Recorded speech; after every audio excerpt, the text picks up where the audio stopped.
গতকাল বিদ্যুৎ বিল দিতে গিয়ে এমন একটা ঘটনা ঘটল যা আমার সারা রাত ঘুম হারাম করে দিয়েছে। আমাদের বাড়ির বিদ্যুৎ বিল ৩ মাস বাকি পড়েছিল।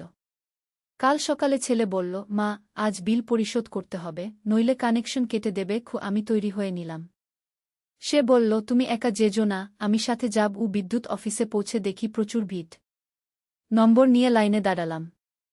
আমার আগে একজন দম্পতি ছিল, তাদের দেখে মনে হচ্ছিল নতুন বিয়ে হয়েছে।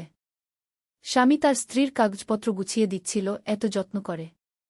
আমি ভাবছিলাম আমার ছেলেও এরকম যত্নশীল। প্রায় ১.৫ ঘণ্টা পর আমাদের পালা এল। কাউন্টারের পুরুষ কর্মচারীটি বিল দেখে জিজ্ঞেস করল, এত দেরি কেন? ৩ মাসের বিল, আমি বলতে যাচ্ছিলাম, হঠাৎ সে জিজ্ঞেস করল, আপনাদের সম্পর্ক কি? কে বিল পরিশোধ করবেন? আমি বলতে গেলাম আমি তার মা, কিন্তু ছেলে তার আগেই বলে দিল, এ আমার ওয়াইফ। আমি বিল দেব। আমি চমকে তার দিকে তাকালাম।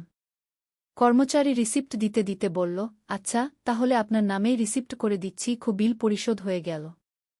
বাইরে এসে আমি জিজ্ঞেস করলাম, তুই আমাকে ওয়াইফ কেন বললি? আমি তো তোর মা গু। সে আমার হাত ধরে একটা বেঞ্চের দিকে নিয়ে গেল। বসিয়ে দিয়ে বলল, মা, আমি জানি এটা শোনাতে অদ্ভুত লাগবে। রিসিপ্টটা আমার হাতে দিয়ে বলল, কিন্তু আমি চাই সত্যিই তুমি আমার ওয়াইফ হয়ে যাও। আমি হাসলাম, পাগল হয়েছিস নাকি? সে গম্ভীর হয়ে বলল, না মা, আমি একদম গম্ভীর। আমি তোমাকে ভালোবাসি। আমার হাসি থেমে গেল। শুধু মা হিসেবে নয়, একজন নারী হিসেবে। রাস্তার ট্রাফিকের শব্দ কানে আসছিল, কিন্তু তার কথাই বেশি স্পষ্ট শোনা যাচ্ছিল।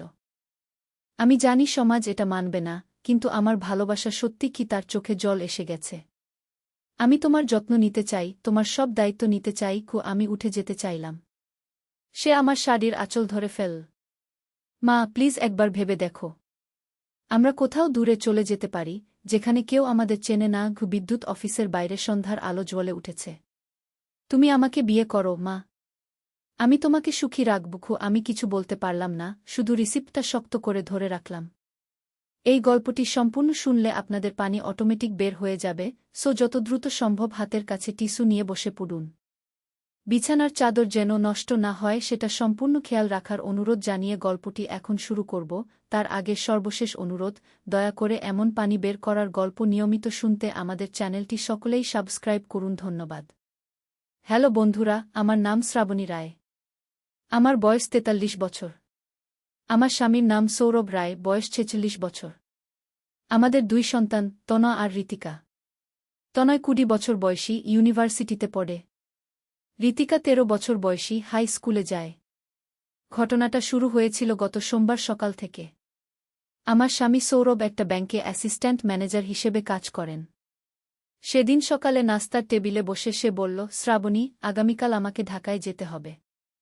অফিসের একটা জরুরি মিটিং আছে। আমি বললাম, কতদিনের জন্য যাবে? সে উত্তর দিল, ৩-৪ দিন লাগতে পারে। এদিকে আমার বড় ছেলে তনয় কলেজ থেকে ফিরে এসে বলল, মা, আমার একটা প্রজেক্ট কাজ আছে। আমাকে আগামীকাল থেকে ১ সপ্তাহের জন্য চট্টগ্রামে যেতে হবে। আর ছোট মেয়ে ঋতিকার স্কুলে বার্ষিক পরীক্ষা চলছিল। সে বলল, মা, আমার বন্ধু সীমার বাড়িতে গ্রুপ স্টাডি করতে যাব। রাতে ওখানেই থেকে যাব। এভাবে হঠাৎ করে সবাই বাড়ির বাইরে থাকার কথা বলল। আমি ভাবলাম, বেশ তো, একটু একা একা থাকা যাবে। বই পড়ব, সিনেমা দেখব। কিন্তু পরদিন সকালে যখন সবাই চলে গেল, তখন বাড়িটা খুব নীরব লাগতে লাগল। দুপুরের দিকে আমি রান্নাঘরে খাবার তৈরি করছিলাম। হঠাৎ দোতলা থেকে পায়ের আওয়াজ শুনলাম। প্রথমে ভাবলাম হয়তো বিড়াল, কিন্তু আওয়াজটা ছিল মানুষের মতো। আমি চিৎকার করে জিজ্ঞেস করলাম, কে আছে উপরে? কোনো জবাব এল না। কিন্তু আওয়াজ থামল না। আমি একটা লাঠি হাতে নিয়ে উপরে উঠলাম। দোতলায় ৩টা রুম, আমাদের বেডরুম, তনয়ের রুম আর ঋতিকার রুম। আমি প্রথমে তনয়ের রুমে গেলাম। দরজা খোলা ছিল। ভিতরে কেউ নেই, কিন্তু তার পড়ার টেবিলের উপর একটা চিঠি পড়ে আছে। আমি চিঠিটা তুলে পড়লাম। প্রিয় মা, তুমি যখন এই চিঠি পড়ছ তখন আমি চট্টগ্রামে নেই। আমি এই বাড়িতেই আছি। আমি তোমাকে দেখছি, কিন্তু তুমি আমাকে দেখতে পারছ না। আমি জানি এটা অদ্ভুত লাগছে, কিন্তু সত্যি বলতে কি, আমি তোমার কাছে একটা কথা স্বীকার করতে চাই।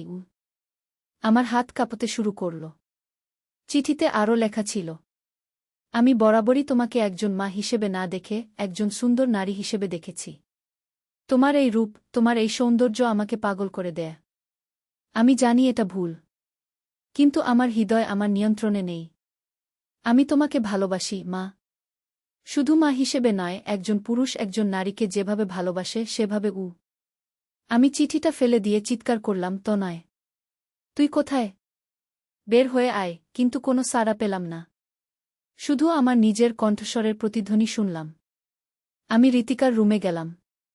ওর রুমেও কেউ নেই। কিন্তু ওর বিছানার উপর একটা ডায়েরি খোলা পড়ে আছে। আমি কাছে গিয়ে দেখলাম ডায়েরিতে আমার ছবি আঁকা। আর লেখা আছে, আমার প্রিয় মা শ্রাবণী, আমি তোমাকে খুব ভালোবাসি। কিন্তু ভালোবাসা শব্দটার নিচে কেটে লেখা আছে, আমি তোমাকে কাঙ্ক্ষা করি। আমার মাথা ঘুরতে শুরু করল। আমি ভাবলাম, এসব কি হচ্ছে? আমার 2 সন্তানই কি আমার প্রতি এমন অনুভূতি রাখে? আমি আমার বেডরুমে গেলাম। দেখি আমার পোশাকের আলমারি খোলা। আমার সব অন্তর্বাস বের করে বিছানার উপর রাখা। আর তার মধ্যে একটা নোট, মা, তোমার এই জিনিসগুলোর গন্ধ আমাকে পাগল করে দেয়। আমি রাতে এগুলো নিয়ে আমি পুরো নোটটা পড়লাম না। হাত দিয়ে মুখ ঢেকে বিছানায় বসে পড়লাম। আমার মনে হচ্ছিল আমি স্বপ্ন দেখছি।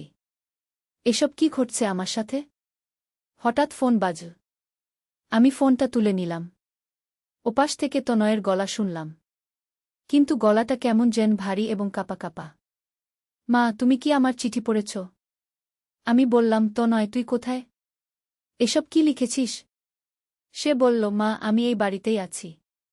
কিন্তু আমি তোমার সামনে আসতে পারছি না। আমি লজ্জিত।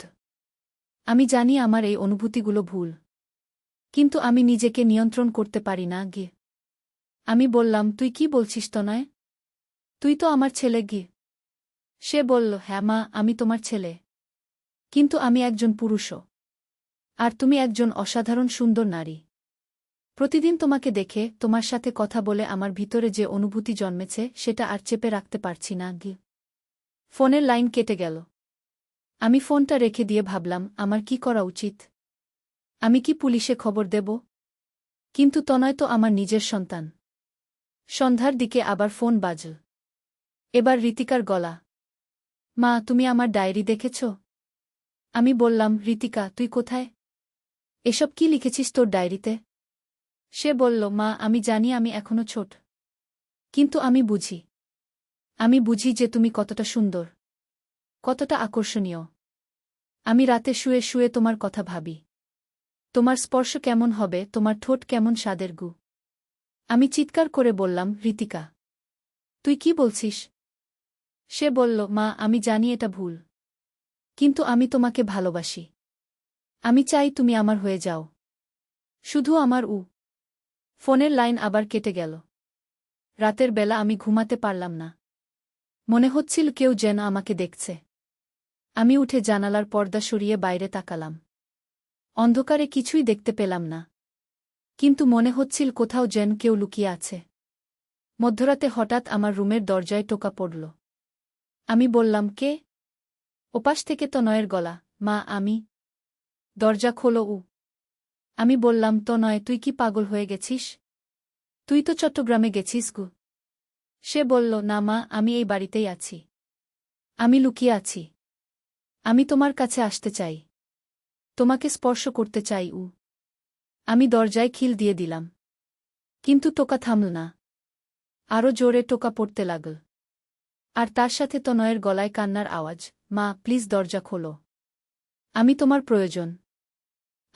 আমি কিছু বলতে পারলাম না। কিভাবে বলব যে আমার নিজের সন্তানরাই আমার প্রতি এমন অনুভূতি রাখে? সৌরভ বলল, তুমি ঘাবড়ানোর কিছু নেই। তনয় আর ঋতিকা তো তোমার সাথে আছে। আমি বললাম, না, তারা বাড়িতে নেই। তনয় চট্টগ্রামে গেছে। ঋতিকা ওর বন্ধুর বাড়িতে। সৌরভ বলল, তাহলে তো আরও ভালো। তুমি একটু আরাম করো।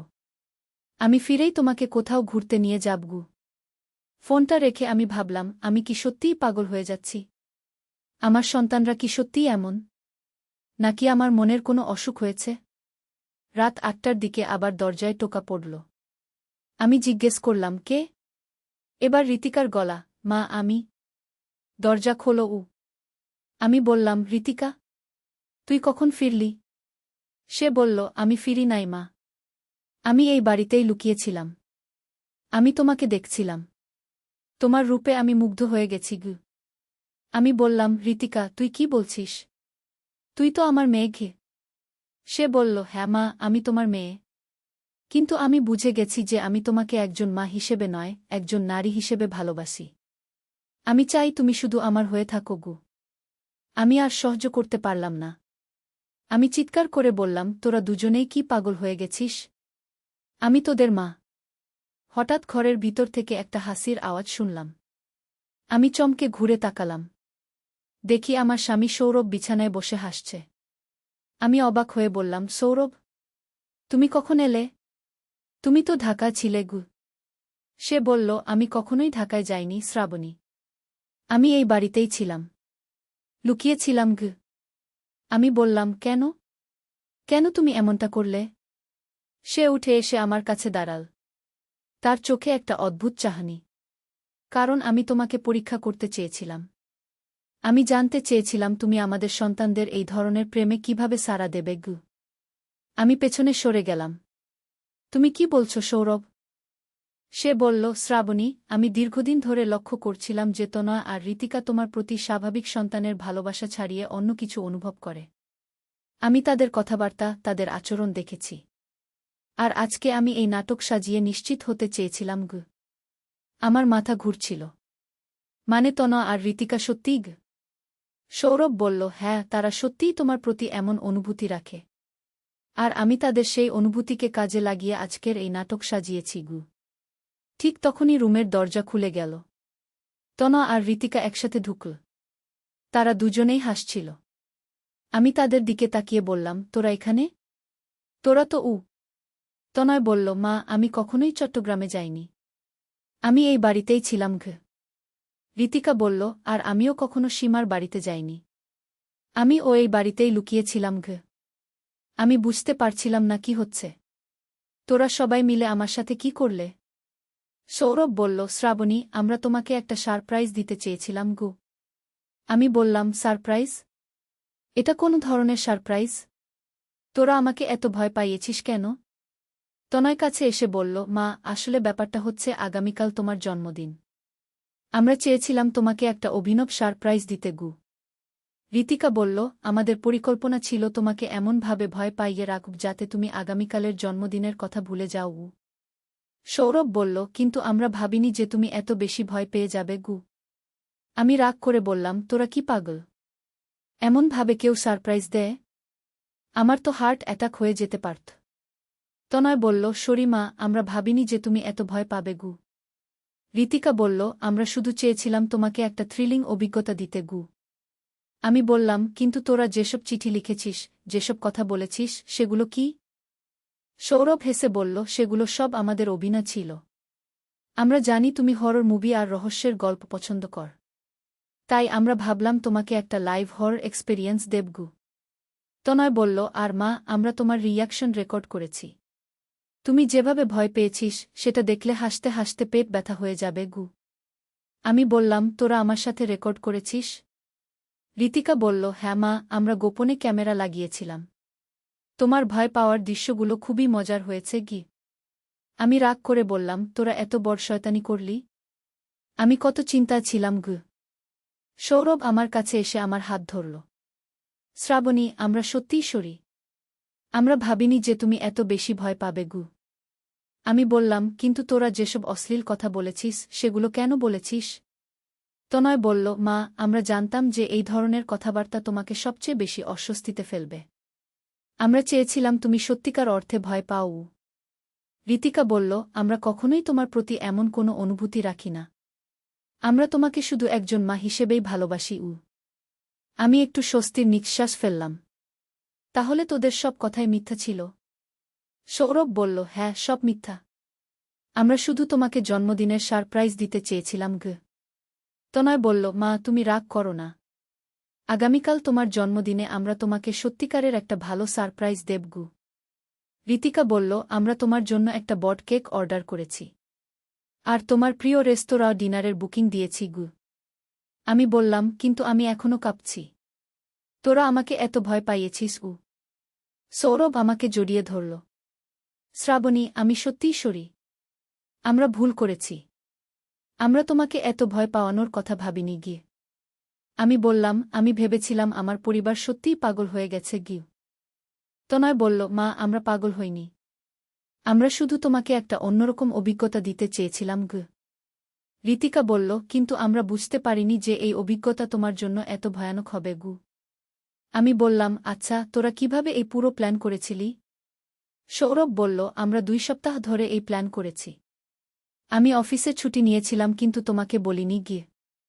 তনয় বলল, আর আমি কলেজে আমার বন্ধুদের বলে রেখেছিলাম যে আমি চট্টগ্রামে যাচ্ছি, যাতে কেউ তোমাকে আমার সম্পর্কে কিছু বলতে না পারে গি।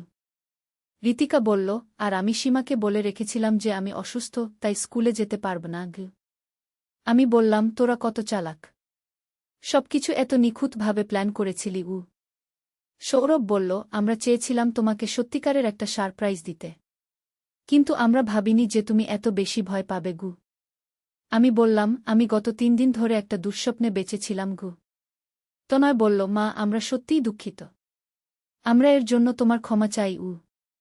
ঋতিকা বলল, আগামীকাল তোমার জন্মদিনে আমরা তোমাকে এর জন্য ক্ষতিপূরণ দেব গু। আমি হাসতে শুরু করলাম। রাগ আর ভয় কেটে গিয়ে এখন হাসি পাচ্ছিল। তোরা সত্যিই অসাধারণ। এমন একটা প্র্যাঙ্ক আমি জীবনে দেখিনি গিয়ে। সৌরভ বলল, তুমি রাগ করছো না? আমি বললাম, রাগ তো করছি, কিন্তু তোদের এই ক্রিয়েটিভিটি দেখে আমি গর্বিত। তোরা কত বুদ্ধি খাটিয়েছিস। তনয় বলল, মানে তুমি আমাদের মাফ করে দিলে? আমি বললাম, মাফ করে দিলাম, কিন্তু একটা শর্ত আছে গি। ঋতিকা বলল, কি শর্ত, মা? আমি বললাম, ভবিষ্যতে এমন কোনো প্র্যাঙ্ক করবি না যেটা আমার হার্ট অ্যাটাক হওয়ার মতো অবস্থা করে গি। সৌরভ হেসে বলল, প্রমিস। আমরা আর কখনো এমন কিছু করব না গি। তনয় বলল, মা, এখন আমরা কি তোমাকে সেই ভিডিও দেখাতে পারি যেটা আমরা রেকর্ড করেছি? আমি বললাম, ভিডিও? তোরা সত্যিই আমার রিয়াকশন রেকর্ড করেছিস? ঋতিকা বলল, হ্যাঁ মা। তুমি যখন চিৎকার করেছিলি তখনকার ভিডিও দেখলে তুমি নিজেই হেসে উঠবে গু। আমি বললাম, আচ্ছা, দেখাও। দেখি আমি কেমন দেখাচ্ছিলাম গু। সৌরভ তার ল্যাপটপ নিয়ে এল। আমরা সবাই মিলে বিছানায় বসলাম। সৌরভ ভিডিওটা চালু করল। ভিডিওতে দেখা যাচ্ছিল আমি কিভাবে তনয়ের চিঠি পড়ে চমকে উঠেছিলাম, কিভাবে চিৎকার করেছিলাম, কিভাবে ভয়ে কাঁপছিলাম। দেখতে দেখতে আমি নিজেই হাসতে শুরু করলাম। আরে, আমি তো সত্যিই খুব ভয় পেয়েছিলাম। তনয় বলল, মা, তুমি যখন আমার অন্তর্বাসের গন্ধ নিয়ে লেখা নোটটা দেখেছিলে তখন তোমার মুখের অভিব্যক্তি দেখো গু। আমি দেখলাম ভিডিওতে আমার মুখে কি ভয়ানক অভিব্যক্তি। আমি হাত দিয়ে মুখ ঢেকে ফেলেছিলাম। ঋতিকা বলল, আর মা, যখন তুমি আমার ডায়েরি দেখেছিলে তখন তুমি যেভাবে হায় ভগবান বলে চিৎকার করেছিলে সেটা খুব মজার উ। আমি বললাম, সত্যিই খুব মজার। কিন্তু সেই মুহূর্তে আমার কাছে একেবারেই মজার লাগেনি গিয়ে। সৌরভ বলল, শ্রাবণী, তুমি যখন ফোনে আমার সাথে কথা বলছিলে আর বলছিলে যে তোমার ভয় লাগছে, তখন আমার খুব কষ্ট হচ্ছিল। কিন্তু আমি প্ল্যান অনুযায়ী অভিনয় করে গেছি গু। আমি বললাম, তুমি খুব ভালো অভিনয় করেছিলে। আমি একটুও বুঝতে পারিনি যে তুমি বাড়িতেই আছো উই। তনয় বলল, মা, আমরা তোমাকে কখনো সত্যিকারের কোনো কষ্ট দিতে চাই না। আমরা শুধু তোমাকে একটা মজার অভিজ্ঞতা দিতে চেয়েছিলাম গু। ঋতিকা বলল, কিন্তু আমরা ভুল করেছি। আমরা ভাবিনি যে তুমি এত বেশি ভয় পাবে গু। আমি তাদের সবাইকে জড়িয়ে ধরলাম। আমি তোদের সবাইকে খুব ভালোবাসি। তোরা আমার জন্য এত কিছু করেছিস উ। সৌরভ বলল, আমরাও তোমাকে খুব ভালোবাসি শ্রাবণী গো। তনয় বলল, মা, আগামীকাল তোমার জন্মদিনটা আমরা খুব সুন্দর করে সাজাব উ। ঋতিকা বলল, আর আমরা তোমার প্রিয় খাবারগুলো বানাব গু। আমি বললাম, কিন্তু আমি একটা কথা জানতে চাই। তোরা এই পুরো প্ল্যানটা কিভাবে এত নিখুঁতভাবে করেছিলি? সৌরভ বলল, আমরা সবাই মিলে অনেক রাত জেগে এই প্ল্যান করেছি। প্রতিটা স্টেপ আগে থেকে ঠিক করে রেখেছিলাম গু। তনয় বলল, আমরা তোমার মানসিকতা বুঝে চিঠিগুলো লিখেছিলাম যাতে তুমি সবচেয়ে বেশি অস্বস্তি অনুভব করবু। ঋতিকা বলল, আর আমরা জানতাম যে তুমি একা থাকলে বেশি ভয় পাবে গু। আমি বললাম, তোরা সত্যিই খুব চালাক। আমি সম্পূর্ণভাবে তোদের ফাঁদে পড়ে গিয়েছিলাম গু। সৌরভ বলল, কিন্তু আমরা এটাও শিখেছি যে ভবিষ্যতে এমন প্র্যাঙ্ক না করাই ভালো গো। আমি বললাম, হ্যাঁ, এমন প্র্যাঙ্ক আর করবি না। তবে আমি স্বীকার করতে হবে যে তোদের এই ক্রিয়েটিভিটি আমাকে অভিভূত করেছে গি। তনয় বলল, মা, আমরা তোমাকে কখনো কষ্ট দিতে চাই না। আমরা তোমাকে ভালোবাসি। ঋতিকা বলল, আর আমরা সবসময় তোমার পাশে থাকব। আমি হাসতে হাসতে বললাম, তোরা আমার সোনার টুকরো। আমার এমন পরিবার আছে বলে আমি গর্বিত। আর এইভাবেই শেষ হল আমার জীবনের সবচেয়ে ভয়ানক কিন্তু মজার 3টি দিন, যেটা আমি কখনোই ভুলব না। এই গল্পের মাধ্যমে আমি বুঝলাম যে আমার পরিবারের সদস্যরা আমার জন্য কতটা ভালোবাসা আর যত্ন রাখে। তারা আমাকে একটা অভিনব অভিজ্ঞতা দেওয়ার জন্য এত কিছু করেছে। যদিও প্রক্রিয়াটা খুব ভয়ানক ছিল, কিন্তু শেষ পর্যন্ত সবকিছু ভালোই হল। আর আমার জন্মদিনটাও খুব সুন্দর কাটল। এখন যখনই আমরা এই ঘটনার কথা মনে করি, তখনই হাসতে হাসতে পেট ব্যথা হয়ে যায়। আর আমি বুঝতে পারি যে আমার পরিবার কতটা বিশেষ। তোমাদের পরিবারেও নিশ্চয়ই এমন অনেক মজার ঘটনা ঘটে। আর যদি কেউ তোমাদের সাথে এমন প্র্যাঙ্ক করে, তাহলে ভয় পেজো না। হয়তো সেটাও কোনো সুন্দর সারপ্রাইজের অংশ। আজকের মতো এখানেই শেষ। আশা করি তোমাদের আমার গল্পটি ভালো লেগেছে। আগামী পর্বে আরও একটি নতুন রহস্যময় গল্প নিয়ে হাজির হব। সবাই ভালো থেকো।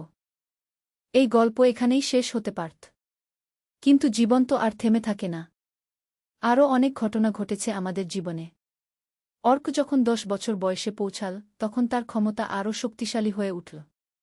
এখন সে শুধু শারীরিক রোগই সারাতে পারে না, মানসিক রোগও সারাতে পারে। এমনকি সে মৃত গাছপালাকেও জীবিত করতে পারে। একদিন আমাদের বাগানের একটা আমগাছ মরে গিয়েছিল। অর্ক তার হাত দিয়ে গাছটা স্পর্শ করল। কয়েক মিনিটের মধ্যে গাছে নতুন পাতা গজাতে লাগল। আমি আর রাহুল এই দৃশ্য দেখে অভিভূত হয়ে গেলাম। অর্কের ক্ষমতা আমাদের কল্পনার চেয়েও বেশি। কিন্তু এর কিছুদিন পরই একটা বিপদের সংকেত পেলাম। রাহুল স্বপ্নে দেখল যে আমাদের এলাকায় একটা অদ্ভুত রোগ ছড়াবে। যারা এই রোগে আক্রান্ত হবে, তারা ধীরে ধীরে তাদের স্মৃতিশক্তি হারিয়ে ফেলবে। কখন এই রোগ আসবে, আমি জানতে চাইলাম। আর মাত্র 1 মাস পর। আর এই রোগের কোনো ওষুধ নেই। সাধারণ ডাক্তাররা এর চিকিৎসা করতে পারবে না। আমি বুঝলাম, এটা এমন একটা বিপদ যার জন্য আমাদের বিশেষ ক্ষমতার প্রয়োজন হবে। আমরা প্রস্তুতি নিতে লাগলাম। অর্ক তার নিরাময় ক্ষমতা আরও শক্তিশালী করার চেষ্টা করতে লাগল। রাহুল স্বপ্নে দেখার চেষ্টা করতে লাগল যে কিভাবে এই রোগ সারানো যেতে পারে। আর আমি মানুষের সাথে কথা বলে বোঝার চেষ্টা করতে লাগলাম যে কারা এই রোগে বেশি আক্রান্ত হবে। 1 মাস পর সত্যিই সেই রোগ আসল। প্রথমে কয়েকজন মানুষ আক্রান্ত হল। তারপর ধীরে ধীরে আরও অনেকে। আক্রান্ত মানুষেরা প্রথমে ছোট ছোট জিনিস ভুলে যেতে লাগল। তারপর বড় বড় ঘটনা। শেষে নিজের নাম পর্যন্ত ভুলে গেল। ডাক্তাররা কিছুই করতে পারছিলেন না। হাসপাতালগুলো রোগীতে ভর্তি হয়ে গেল। আমরা কাজ শুরু করলাম। অর্ক আক্রান্ত রোগীদের একের পর এক সারিয়ে তুলতে লাগল। কিন্তু রোগীর সংখ্যা এত বেশি যে একা অর্কের পক্ষে সবাইকে সারানো সম্ভব হচ্ছিল না। তখন আমি একটা উপায় চিন্তা করলাম। আমি যদি প্রতিটি আক্রান্ত ব্যক্তির পরিবারের সাথে কথা বলি, তাহলে তাদের মানসিক শক্তি বাড়াতে পারি। যার ফলে তারা তাদের প্রিয়জনকে সুস্থ করতে সাহায্য করতে পারবে। আমি সেই কাজ শুরু করলাম। প্রতিটি পরিবারের সাথে কথা বলে তাদের ভালোবাসার শক্তি জাগিয়ে তুললাম। আর দেখলাম, সত্যিই অনেক রোগী দ্রুত সুস্থ হয়ে উঠছে।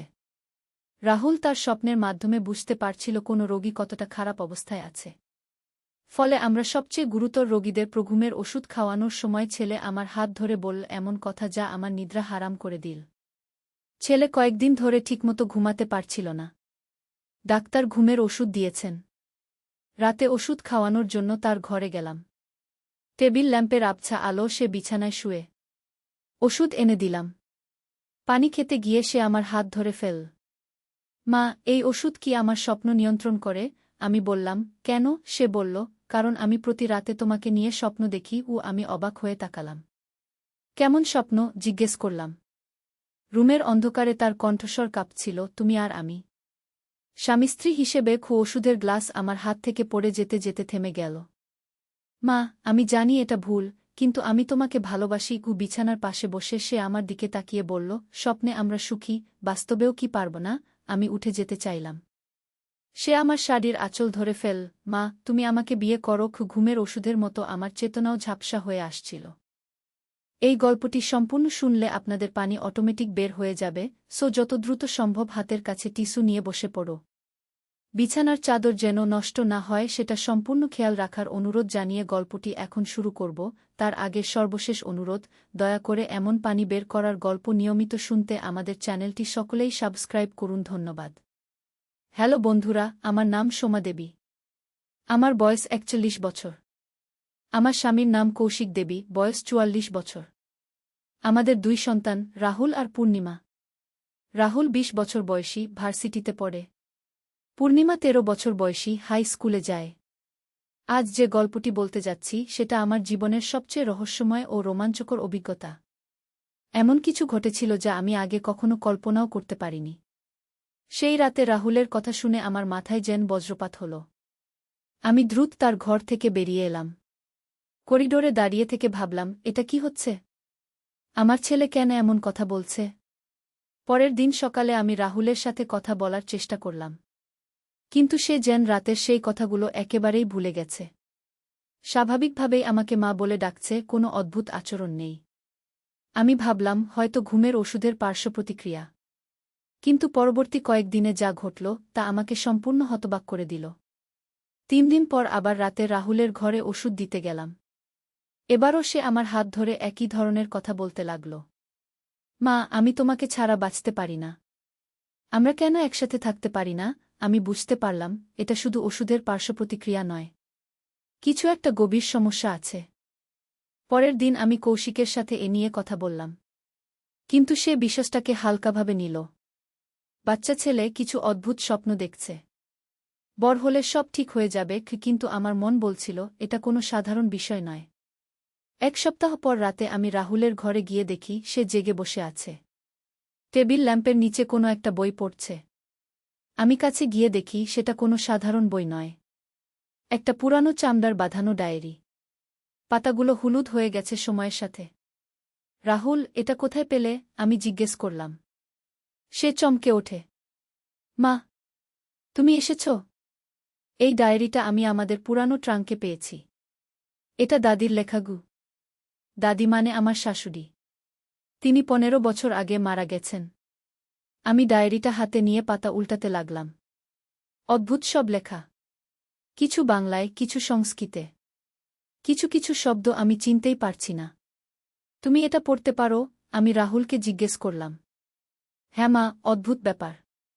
যখন আমি এই ডায়েরি হাতে নিই তখন সব লেখা আমার পরিষ্কার বুঝতে পারি। এমনকি সংস্কৃতের অংশটুকুও। আমি আরও অবাক হলাম। রাহুল তো সংস্কৃত জানে না। তাহলে কিভাবে পড়ছে?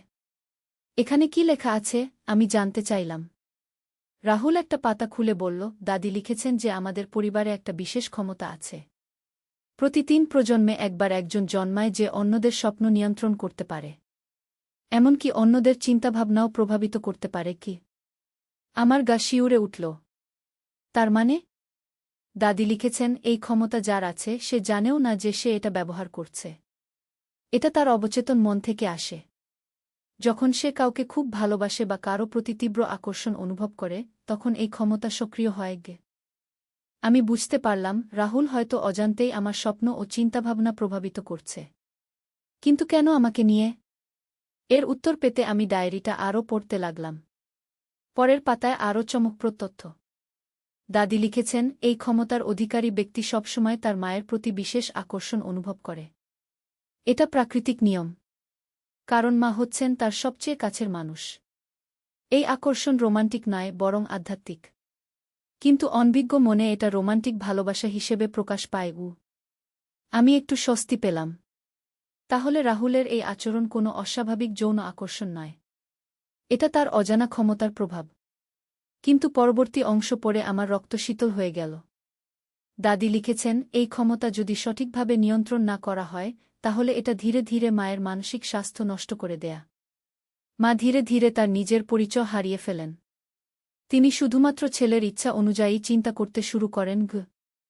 আর যদি এই প্রক্রিয়া চলতেই থাকে তাহলে শেষ পর্যন্ত মা তার সন্তানকে স্বামীর মতো ভালোবাসতে শুরু করেন। এটা একটা ভয়ঙ্কর অভিশাপ। আমি ভয়ে কাঁপতে লাগলাম। তাহলে কি আমি ধীরে ধীরে এই অভিশাপের শিকার হচ্ছি? গত কয়েকদিনে আমি কি রাহুলকে নিয়ে অদ্ভুত চিন্তাভাবনা করেছি? আমি নিজেকে প্রশ্ন করলাম। হ্যাঁ, সত্যিই কিছু অদ্ভুত অনুভূতি হয়েছে। কয়েকবার রাহুলকে দেখে আমার মনে হয়েছে সে কত সুন্দর, কত পরিণত হয়ে গেছে। এমনকি একদিন স্বপ্নে দেখেছি আমি আর রাহুল কোথাও ভ্রমণে গেছি, শুধু আমরা দুজন। মা, তুমি কি ভাবছ? রাহুলের কণ্ঠস্বর শুনে আমি চমকে উঠলাম। কিছু না বাবা। এই ডায়েরিতে আর কি লেখা আছে? রাহুল পাতা উল্টাতে লাগল। দাদি লিখেছেন এই অভিশাপ থেকে মুক্তির উপায় আছে। কিন্তু সেটা খুবই কঠিন। কি উপায়? যার এই ক্ষমতা আছে তাকে তার প্রকৃত ভালোবাসা খুঁজে বের করতে হবে। যাকে সে সত্যিকারের ভালোবাসে তার সাথে মিলিত হতে হবে। তাহলেই এই ক্ষমতা মায়ের উপর থেকে সরে যাবে এবং সে তার স্বাভাবিক জীবনে ফিরে আসতে পারবে। কিন্তু এই প্রক্রিয়ার একটা নির্দিষ্ট সময়সীমা আছে। যদি ২১ দিনের মধ্যে এই ক্ষমতার অধিকারী তার প্রকৃত ভালোবাসা খুঁজে না পায়, তাহলে তার মা চিরকালের জন্য এই অভিশাপের বশীভূত হয়ে যাবে। আমি গুনে দেখলাম। রাহুল প্রথম অদ্ভুত আচরণ করেছে আজ থেকে ১৮ দিন আগে। তার মানে আমার হাতে আর মাত্র ৩ দিন সময়। রাহুল, তুমি কি কাউকে ভালোবাসো? আমি সরাসরি জিজ্ঞেস করলাম। সে একটু লজ্জা পেল। মা, আমি জানি না। আমার কলেজে একটা মেয়ে আছে, তানিয়া। সে খুব সুন্দর। কিন্তু আমি তার সাথে কখনো কথা বলার সাহস পাই না। কেন? তুমি তো বেশ সাহসী ছেলে। মা, তানিয়া অন্যরকম। সে খুব মেধাবী, সুন্দরী। আমি যদি তার কাছে প্রস্তাব দিই আর সে না বলে দেয়? আমি বুঝলাম রাহুলের মধ্যে আত্মবিশ্বাসের অভাব আছে। এই কারণেই সে তার প্রকৃত ভালোবাসার কাছে যেতে পারছে না। আর এদিকে আমি ধীরে ধীরে অভিশাপের শিকার হচ্ছি। পরের দিন সকালে আমি একটা পরিকল্পনা করলাম। আমি রাহুলকে বললাম, তুমি তানিয়াকে আমাদের বাড়িতে নিয়ে আসো। আমি তার সাথে কথা বলব। মা, এটা কি বলছ? তানিয়া আমাকে চেনেই না। তাহলে প্রথমে তার সাথে পরিচয় করো। তারপর বলো তোমার মা তাকে বাড়িতে খেতে নিমন্ত্রণ করেছেন। রাহুল অনিচ্ছায় রাজি হল। সেদিন বিকেলে সে কলেজ থেকে এসে বলল, মা, আমি তানিয়ার সাথে কথা বলেছি। সে রাজি হয়েছে কালকে বিকেলে আসতে। আমি খুশি হলাম। কিন্তু সেই রাতে আমার আবার অদ্ভুত স্বপ্ন হল। স্বপ্নে দেখলাম আমি আর রাহুল সমুদ্র সৈকতে হাঁটছি, হাত ধরে ধরে, যেন আমরা প্রেমিক প্রেমিকা। ঘুম ভেঙে গেলে আমি বুঝলাম অভিশাপ আরও শক্তিশালী হচ্ছে। এখন আমার স্বপ্নেও রাহুল এসে যাচ্ছে। পরের দিন বিকেলে তানিয়া এলো। সুন্দরী মেয়ে, খুবই ভদ্র। আমি তার সাথে অনেক কথা বললাম। বুঝতে পারলাম মেয়েটি সত্যিই খুব ভালো। আর সবচেয়ে গুরুত্বপূর্ণ ব্যাপার হল সেও রাহুলকে পছন্দ করে। কিন্তু তানিয়াও ভাবছে রাহুল হয়তো তাকে পছন্দ করে না। আমি বুঝলাম এটা একটা মিসআন্ডারস্ট্যান্ডিং। দুজনেই দুজনকে পছন্দ করে কিন্তু কেউই সেটা প্রকাশ করতে পারছে না। তানিয়া চলে যাওয়ার পর আমি রাহুলকে সব খুলে বললাম। তানিয়া তোমাকে পছন্দ করে, কিন্তু সে ভাবছে তুমি তাকে পছন্দ করো না। রাহুলের মুখ উজ্জ্বল হয়ে উঠল। সত্যিই মা? হ্যাঁ। তুমি কাল তার কাছে প্রপোজ করো। সেই রাতে আমি দাদির ডায়েরিটা আরও পড়লাম। সেখানে লেখা ছিল, যখন ক্ষমতার অধিকারী তার প্রকৃত ভালোবাসার কাছে প্রস্তাব দেয়, ঠিক সেই মুহূর্তে মায়ের উপর থেকে অভিশাপ উঠে যায়। মা তার স্বাভাবিক চেতনা ফিরে পায়। পরের দিন বিকেলে রাহুল তানিয়ার কাছে প্রস্তাব দিল। তানিয়া রাজি হয়ে গেল। ঠিক সেই মুহূর্তে আমি একটা অদ্ভুত অনুভূতি পেলাম। যেন আমার মাথা থেকে একটা ভারী পাথর সরে গেছে। আমার চিন্তাভাবনা হঠাৎ পরিষ্কার হয়ে গেল। আমি বুঝলাম গত কয়েকদিনে আমার মধ্যে যে অদ্ভুত অনুভূতিগুলো হয়েছিল সেগুলো আসলে আমার নিজের চিন্তাভাবনা ছিল না। সেগুলো ছিল রাহুলের অবচেতন ক্ষমতার প্রভাব। এখন আমি আবার স্বাভাবিক মা হয়ে উঠেছি। রাহুলকে দেখে আবার শুধুমাত্র মায়ের ভালোবাসা অনুভব করছি। আর কোনো অদ্ভুত চিন্তাভাবনা নেই। কিন্তু আমার কৌতূহল থেকে গেল। দাদি কিভাবে এসব জানতেন? আমি ডায়েরির শেষের দিকের পাতাগুলো পড়লাম। সেখানে দাদির নিজের অভিজ্ঞতার কথা লেখা। দাদিও একই সমস্যার সম্মুখীন হয়েছিলেন। তার ছেলে মানে রাহুলের বাবা কৌশিকেরও এই ক্ষমতা ছিল। কিন্তু দাদি সময়মতো এর সমাধান বের করতে পারেননি। দাদি লিখেছেন, আমি ২১ দিনের মধ্যে কৌশিকের বিয়ের ব্যবস্থা করতে পারিনি। ফলে আমি ৭ বছর এই অভিশাপের বশীভূত ছিলাম। ৭ বছর ধরে আমি কৌশিককে স্বামীর মতো ভালোবেসেছি। এটা ছিল আমার জীবনের সবচেয়ে কষ্টকর সময়। অবশেষে যখন কৌশিকের বিয়ে হল তখন আমি মুক্তি পেলাম। কিন্তু ততক্ষণে আমার মানসিক অবস্থা খুবই খারাপ হয়ে গিয়েছিল। আমার স্বামীর সাথে আমার সম্পর্ক নষ্ট হয়ে গিয়েছিল। আমি অনেক পাপবোধে ভুগেছি। আমি বুঝলাম আমি কত ভাগ্যবতী যে সময়মতো এর সমাধান করতে পেরেছি। 3 মাস পর রাহুল আর তানিয়ার বিয়ে হল। সেদিন বিয়ের অনুষ্ঠানে আমি দাদির ডায়েরিটা পুড়িয়ে দিলাম। আমি চাইনি এই অভিশাপের কথা ভবিষ্যৎ প্রজন্ম জানুক। কিন্তু আমি জানি 3 প্রজন্ম পর আবার কেউ একজন এই ক্ষমতা নিয়ে জন্মাবে। হয়তো রাহুলের ছেলের ছেলে। আমি শুধু প্রার্থনা করি সেই সময় যেন তারা সঠিক সিদ্ধান্ত নিতে পারে। আজ রাহুল আর তানিয়ার একটি ছেলে হয়েছে। নাম রেখেছি অর্ক। ছোট্ট অর্ক যখন আমার কোলে থাকে আমি তার চোখের দিকে তাকাই। এই নিষ্পাপ শিশুর মধ্যে কি সেই বিশেষ ক্ষমতা আছে? নাকি তা পরবর্তী প্রজন্মে প্রকাশ পাবে? কিন্তু আমি আর ভাবি না। আমি জানি প্রতিটি অভিশাপের একটা সমাধান আছে। এবং সেই সমাধান হচ্ছে সত্যিকারের ভালোবাসা। যতক্ষণ পৃথিবীতে ভালোবাসা থাকবে ততক্ষণ কোনো অভিশাপই চিরস্থায়ী হতে পারে না। কিন্তু আমার গল্প এখানেই শেষ নয়। একদিন তানিয়া আমার কাছে এসে বলল, মা, আমি রাহুলের মধ্যে একটা অদ্ভুত ক্ষমতা দেখতে পাচ্ছি। সে যা যা স্বপ্ন দেখে সেগুলো অনেক সময় বাস্তবে ঘটে যায়। আমি চমকে উঠলাম। তাহলে কি রাহুলের ক্ষমতা এখনও আছে? আমি ভেবেছিলাম বিয়ের পর এটা চলে যাবে। কেমন স্বপ্ন? আমি জানতে চাইলাম। গত সপ্তাহে সে স্বপ্ন দেখেছিল যে তার কলেজের বন্ধু ঋতিক একটা অ্যাক্সিডেন্ট করবে। পরের দিন সত্যিই ঋতিক অ্যাক্সিডেন্ট করেছে। আর এর আগে সে স্বপ্ন দেখেছিল যে আমাদের পাড়ার রহিম চাচার দোকানে চুরি হবে। সেটাও হয়েছে। আমি বুঝলাম রাহুলের ক্ষমতা শুধু মানুষের চিন্তাভাবনা প্রভাবিত করা পর্যন্ত সীমাবদ্ধ নয়। সে ভবিষ্যতও দেখতে পায়। আমি আবার দাদির ডায়েরির কথা ভাবলাম। হায়, সেটা তো পুড়িয়ে দিয়েছি। এখন আর জানার উপায় নেই যে এই ক্ষমতার আরও কি কি দিক আছে। কিন্তু তানিয়া আরও একটা কথা বলল যা আমাকে গভীর চিন্তায় ফেলে দিল। মা, রাহুল বলেছে যে সে স্বপ্নে একটা পুরানো বাড়ি দেখে। সেই বাড়িতে অনেক গুপ্তধন আছে। সে বারবার একই স্বপ্ন দেখছে। কোথায় সেই বাড়ি? রাহুল বলেছে এটা আমাদের গ্রামের বাড়ির কাছেই কোথাও। একটা পুরানো পরিত্যক্ত বাড়ি। আমার মনে পড়ে গেল। আমাদের গ্রামে সত্যিই একটা পুরানো পরিত্যক্ত বাড়ি আছে। সেটা আমার দাদার জমানার। মানুষজন বলে সেই বাড়িতে ভূত আছে। কেউ সেদিকে যায় না। রাহুল ঠিক কী দেখে স্বপ্নে? আমি জানতে চাইলাম। সে বলেছে স্বপ্নে দেখে যে সেই বাড়ির মেঝের নিচে একটা গোপন কক্ষ আছে। সেখানে অনেক সোনাদানা আর পুরানো নথিপত্র রাখা আছে। আমার কৌতূহল বেড়ে গেল। যদি রাহুলের অন্যান্য স্বপ্ন সত্যি হয়ে থাকে তাহলে এটাও সত্যি হতে পারে।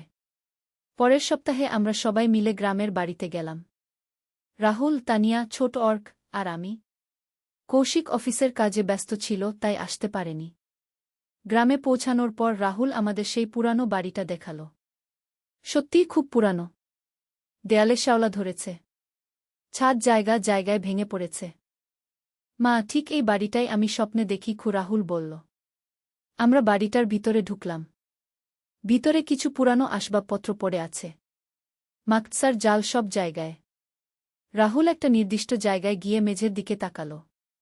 এই জায়গাটায়। এখানেই স্বপ্নে দেখি গোপন কক্ষের প্রবেশপথ।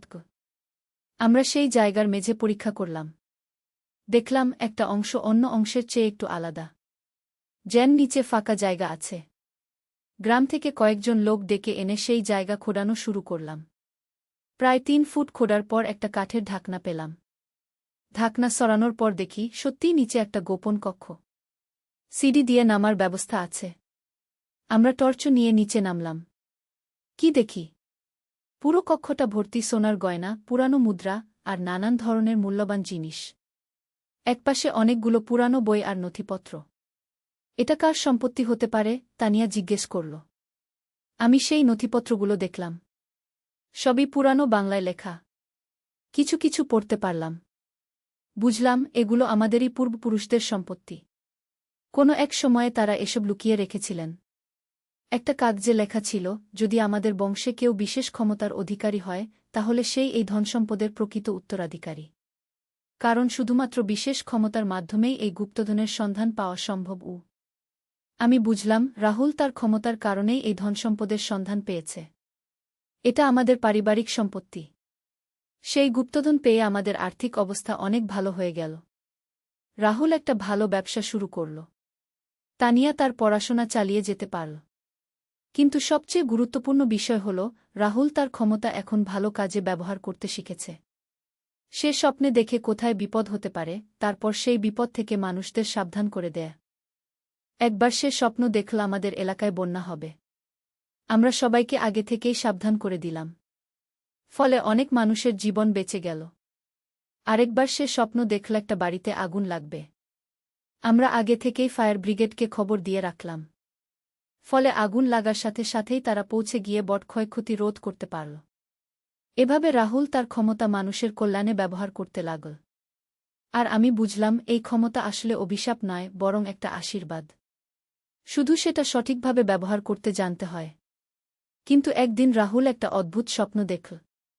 সে আমাকে বলল, মা, আমি স্বপ্নে দেখেছি যে আমাদের পরিবারে আরেকটা বিশেষ ক্ষমতার মানুষ আছেন। সেটা তুমি। আমি অবাক হলাম। আমার কি ক্ষমতা থাকতে পারে? মা, তোমার ক্ষমতা হচ্ছে মানুষের মনের কথা বোঝা। তুমি যখন কারো সাথে কথা বলো, তুমি তার মনের গভীরের কথা বুঝতে পারো। এমনকি সে যে কথা বলছে না, সেটাও তুমি জানো গো। আমি ভাবলাম, সত্যিই তো, আমি সবসময় মানুষের মনের কথা ভালো বুঝতে পারি। যখন কেউ মিথ্যা বলে, আমি টের পাই। যখন কেউ কষ্ট পায়, আমি বুঝতে পারি সে কি চিন্তা করছে। তাহলে আমাদের পরিবারে দুজনেরই বিশেষ ক্ষমতা আছে? আমি জিজ্ঞেস করলাম। হ্যাঁ মা। আর আমি স্বপ্নে দেখেছি যে অর্কেরও ভবিষ্যতে একটা ক্ষমতা প্রকাশ পাবে।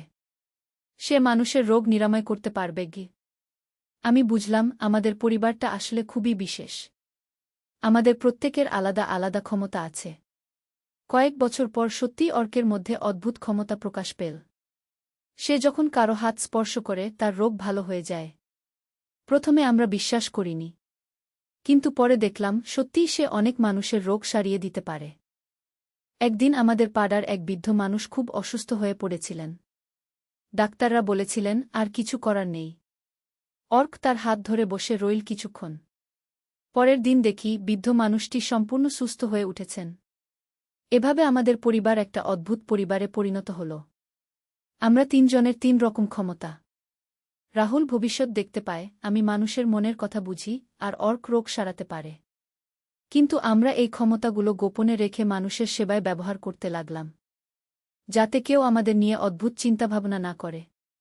একদিন তানিয়া আমাকে বলল, মা, আমার মনে হয় আমাদের পরিবারের এই বিশেষত্বের কোনো বিশেষ উদ্দেশ্য আছে গিউ।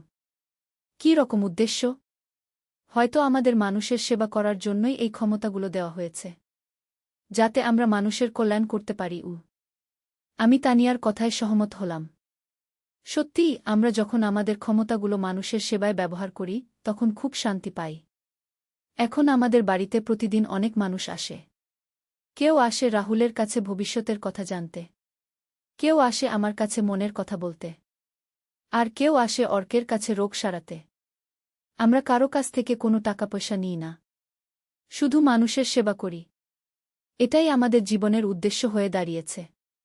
কিন্তু একদিন এক অদ্ভুত ঘটনা ঘটল। আমাদের বাড়িতে এক বিদেশি লোক এসেছিল। সে বলল সে একজন গবেষক। সে বিশেষ ক্ষমতাসম্পন্ন মানুষদের নিয়ে গবেষণা করে। সে আমাদের সাথে অনেক কথা বলল। তারপর বলল, আপনাদের মতো পরিবার পৃথিবীতে খুব কমই আছে। আপনারা খুবই বিরলগু। কেন? আমি জিজ্ঞেস করলাম। কারণ সাধারণত একটা পরিবারে একজনের এই ধরনের ক্ষমতা থাকে। কিন্তু আপনাদের পরিবারে তিনজনেরই আলাদা আলাদা ক্ষমতা। এটা অত্যন্ত বিরলগু।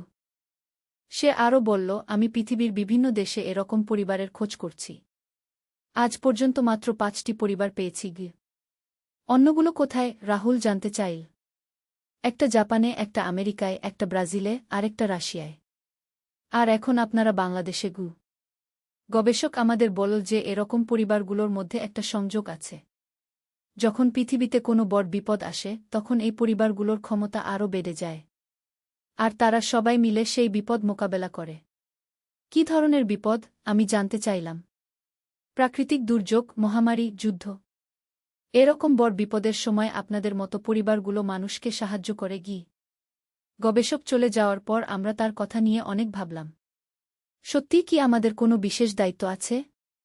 কয়েক মাস পর আমাদের দেশে একটা বড় বন্যা হল। হাজার হাজার মানুষ ক্ষতিগ্রস্ত হল। আমরা সবাই মিলে ত্রাণ কাজে নেমে পড়লাম। রাহুল তার ক্ষমতা দিয়ে বুঝতে পারছিল কোথায় কোথায় মানুষ আটকা পড়ে আছে। আমি মানুষের মনের কথা বুঝে তাদের মানসিক সাহায্য করছিলাম। আর অর্ক অসুস্থ মানুষদের সারিয়ে তুলছিল। সেই সময় আমি বুঝলাম, সত্যিই আমাদের একটা বিশেষ দায়িত্ব আছে। আমাদের ক্ষমতাগুলো শুধু আমাদের নিজেদের জন্য নয়, বরং সমগ্র মানবজাতির কল্যাণের জন্য। এই গল্প এখানেই শেষ হতে পারত। কিন্তু জীবন তো আর থেমে থাকে না। আরও অনেক ঘটনা ঘটেছে আমাদের জীবনে। নূরের সন্ধানে একটি ইসলামিক গল্প। প্রথম অধ্যায়, যাত্রার সূচনা। বাগদাদের প্রাচীন শহরে, যেখানে দজলা নদী শান্তভাবে বয়ে চলে, সেখানে বাস করত এক যুবক যার নাম ছিল হাসান। তার বয়স মাত্র ২৫ বছর, কিন্তু তার হৃদয়ে ছিল অসীম জ্ঞানের তৃষ্ণা এবং আল্লাহর সান্নিধ্যের আকাঙ্ক্ষা। হাসানের বাবা আব্দুল করিম ছিলেন একজন বিখ্যাত ব্যবসায়ী। তিনি সিল্ক রুট দিয়ে বিভিন্ন দেশে ব্যবসা করতেন। কিন্তু হাসান ব্যবসার চেয়ে বেশি আগ্রহী ছিল আধ্যাত্মিক জ্ঞানে। প্রতিদিন ফজরের নামাজের পর সে মসজিদে বসে কুরআন তিলাওয়াত করত এবং আলেমদের সাথে দ্বীনী আলোচনায় অংশগ্রহণ করত। একদিন সকালে হাসান যখন তার স্বাভাবিক অভ্যাস অনুযায়ী কুরআন তিলাওয়াত করছিল, তখন তার চোখে পড়ল এই আয়াতটি। আর যে আল্লাহকে ভয় করে, আল্লাহ তার জন্য নিষ্কৃতির পথ করে দেন এবং তাকে এমন উৎস থেকে রিজিক দান করেন যার কল্পনাও সে করতে পারে না। সূরা তালাক ২-৩। এই আয়াতটি হাসানের হৃদয়কে গভীরভাবে স্পর্শ করল। সে ভাবতে লাগল, আল্লাহর ভয় এবং তাকওয়া কি আসলেই এমন এক শক্তি যা মানুষের জীবনকে সম্পূর্ণভাবে পরিবর্তন করে দিতে পারে? দুপুরের খাবারের সময় হাসান তার বাবার সাথে এই বিষয়ে কথা বলল। আব্দুল করিম একজন ধার্মিক মানুষ ছিলেন, কিন্তু তিনি বেশিরভাগ সময় ব্যবসার চিন্তায় মগ্ন থাকতেন। আব্বু, হাসান বলল, আজ কুরআনে এমন এক আয়াত পড়লাম যা আমার মনকে খুব নাড়িয়ে দিয়েছে। আল্লাহর তাকওয়া সম্পর্কে কি? আব্দুল করিম তার ছেলের মুখের দিকে তাকিয়ে বললেন, বেটা, তাকওয়া হল ইসলামের সর্বোচ্চ গুণ। কিন্তু এটা অর্জন করা খুবই কঠিন। এর জন্য দরকার ধৈর্য, সাধনা এবং আল্লাহর রহমতও। আব্বু, আমি এই পথে চলতে চাই। আমি চাই আল্লাহর নৈকট্য লাভ করতে। আব্দুল করিম তার ছেলের আগ্রহ দেখে খুশি হলেন। তিনি বললেন, বেটা, তাহলে তুমি শায়খ ইউনুসের কাছে যাও। তিনি আমাদের শহরের অন্যতম শ্রেষ্ঠ আলেম এবং সুফি। তিনি তোমাকে সঠিক পথ দেখাতে পারবেন। দ্বিতীয় অধ্যায়, শায়খের সাক্ষাৎ। পরদিন আসরের নামাজের পর হাসান শায়খ ইউনুসের খানকায় গেল। খানকাটি ছিল বাগদাদের পুরাতন অংশে, একটি শান্ত এবং নিরিবিলি এলাকায়। প্রবেশ করতেই হাসান অনুভব করল এক অদ্ভুত প্রশান্তি। শায়খ ইউনুস ছিলেন প্রায় ৬০ বছরের একজন বুজুর্গ। তার চোখে ছিল গভীর প্রজ্ঞার আলো, এবং তার চেহারায় ছিল এমন এক নূর যা দেখলেই মানুষের মন শান্ত হয়ে যেত। আসসালামু আলাইকুম বাবা, হাসান সালাম দিল। ওয়া আলাইকুমুসসালাম বেটা। এসো বসক। শায়খ তার দিকে তাকিয়ে হাসলেন। তোমার মুখ দেখেই বুঝতে পারছি তুমি কোনো গুরুত্বপূর্ণ বিষয়ে এসেছ। হাসান বিনয়ের সাথে বলল, হুজুর, আমি আল্লাহর নৈকট্য লাভ করতে চাই। আমি জানতে চাই তাকওয়ার আসল রহস্য কী। শায়খ ইউনুস কিছুক্ষণ নীরব থাকলেন। তারপর তিনি বললেন, বেটা, তাকওয়া শুধু একটি শব্দ নয়। এটি একটি জীবনযাত্রা। এটি এমন এক অবস্থা যেখানে তুমি প্রতিটি মুহূর্তে আল্লাহর উপস্থিতি অনুভব করবে। কিন্তু হুজুর, এই অবস্থায় কিভাবে পৌঁছানো যায়? এর জন্য দরকার ৩টি জিনিস, শায়খ তার আঙুল দিয়ে গুনে বললেন। প্রথম, ইলম বা জ্ঞান। তুমি আল্লাহ, তার রাসূল এবং দ্বীন সম্পর্কে গভীর জ্ঞান অর্জন করতে হবে। দ্বিতীয়, আমল বা আমলে সালেহ। তুমি যা জানবে তা অনুসরণ করতে হবে। আর তৃতীয়, ইহসান, অর্থাৎ আল্লাহর ইবাদত এমনভাবে করা যেন তুমি তাকে দেখতে পাচ্ছ। হাসান মনোযোগ সহকারে শুনছিল। হুজুর, আমি কোথা থেকে শুরু করব? কুরআন থেকে, শায়খ দৃঢ়ভাবে বললেন। কুরআন হল আল্লাহর বাণী। প্রতিদিন কুরআন পড়বে, কিন্তু শুধু পড়বে না, তার অর্থ বুঝে বুঝে পড়বে। এবং যা পড়বে তা নিয়ে চিন্তাভাবনা করবে। শায়খ তার পাশ থেকে একটি কুরআনের অনুবাদ নিয়ে হাসানের হাতে দিলেন। এটি নাও এবং প্রতিদিন আমার কাছে এসো। আমরা একসাথে কুরআনের আলোচনা করব।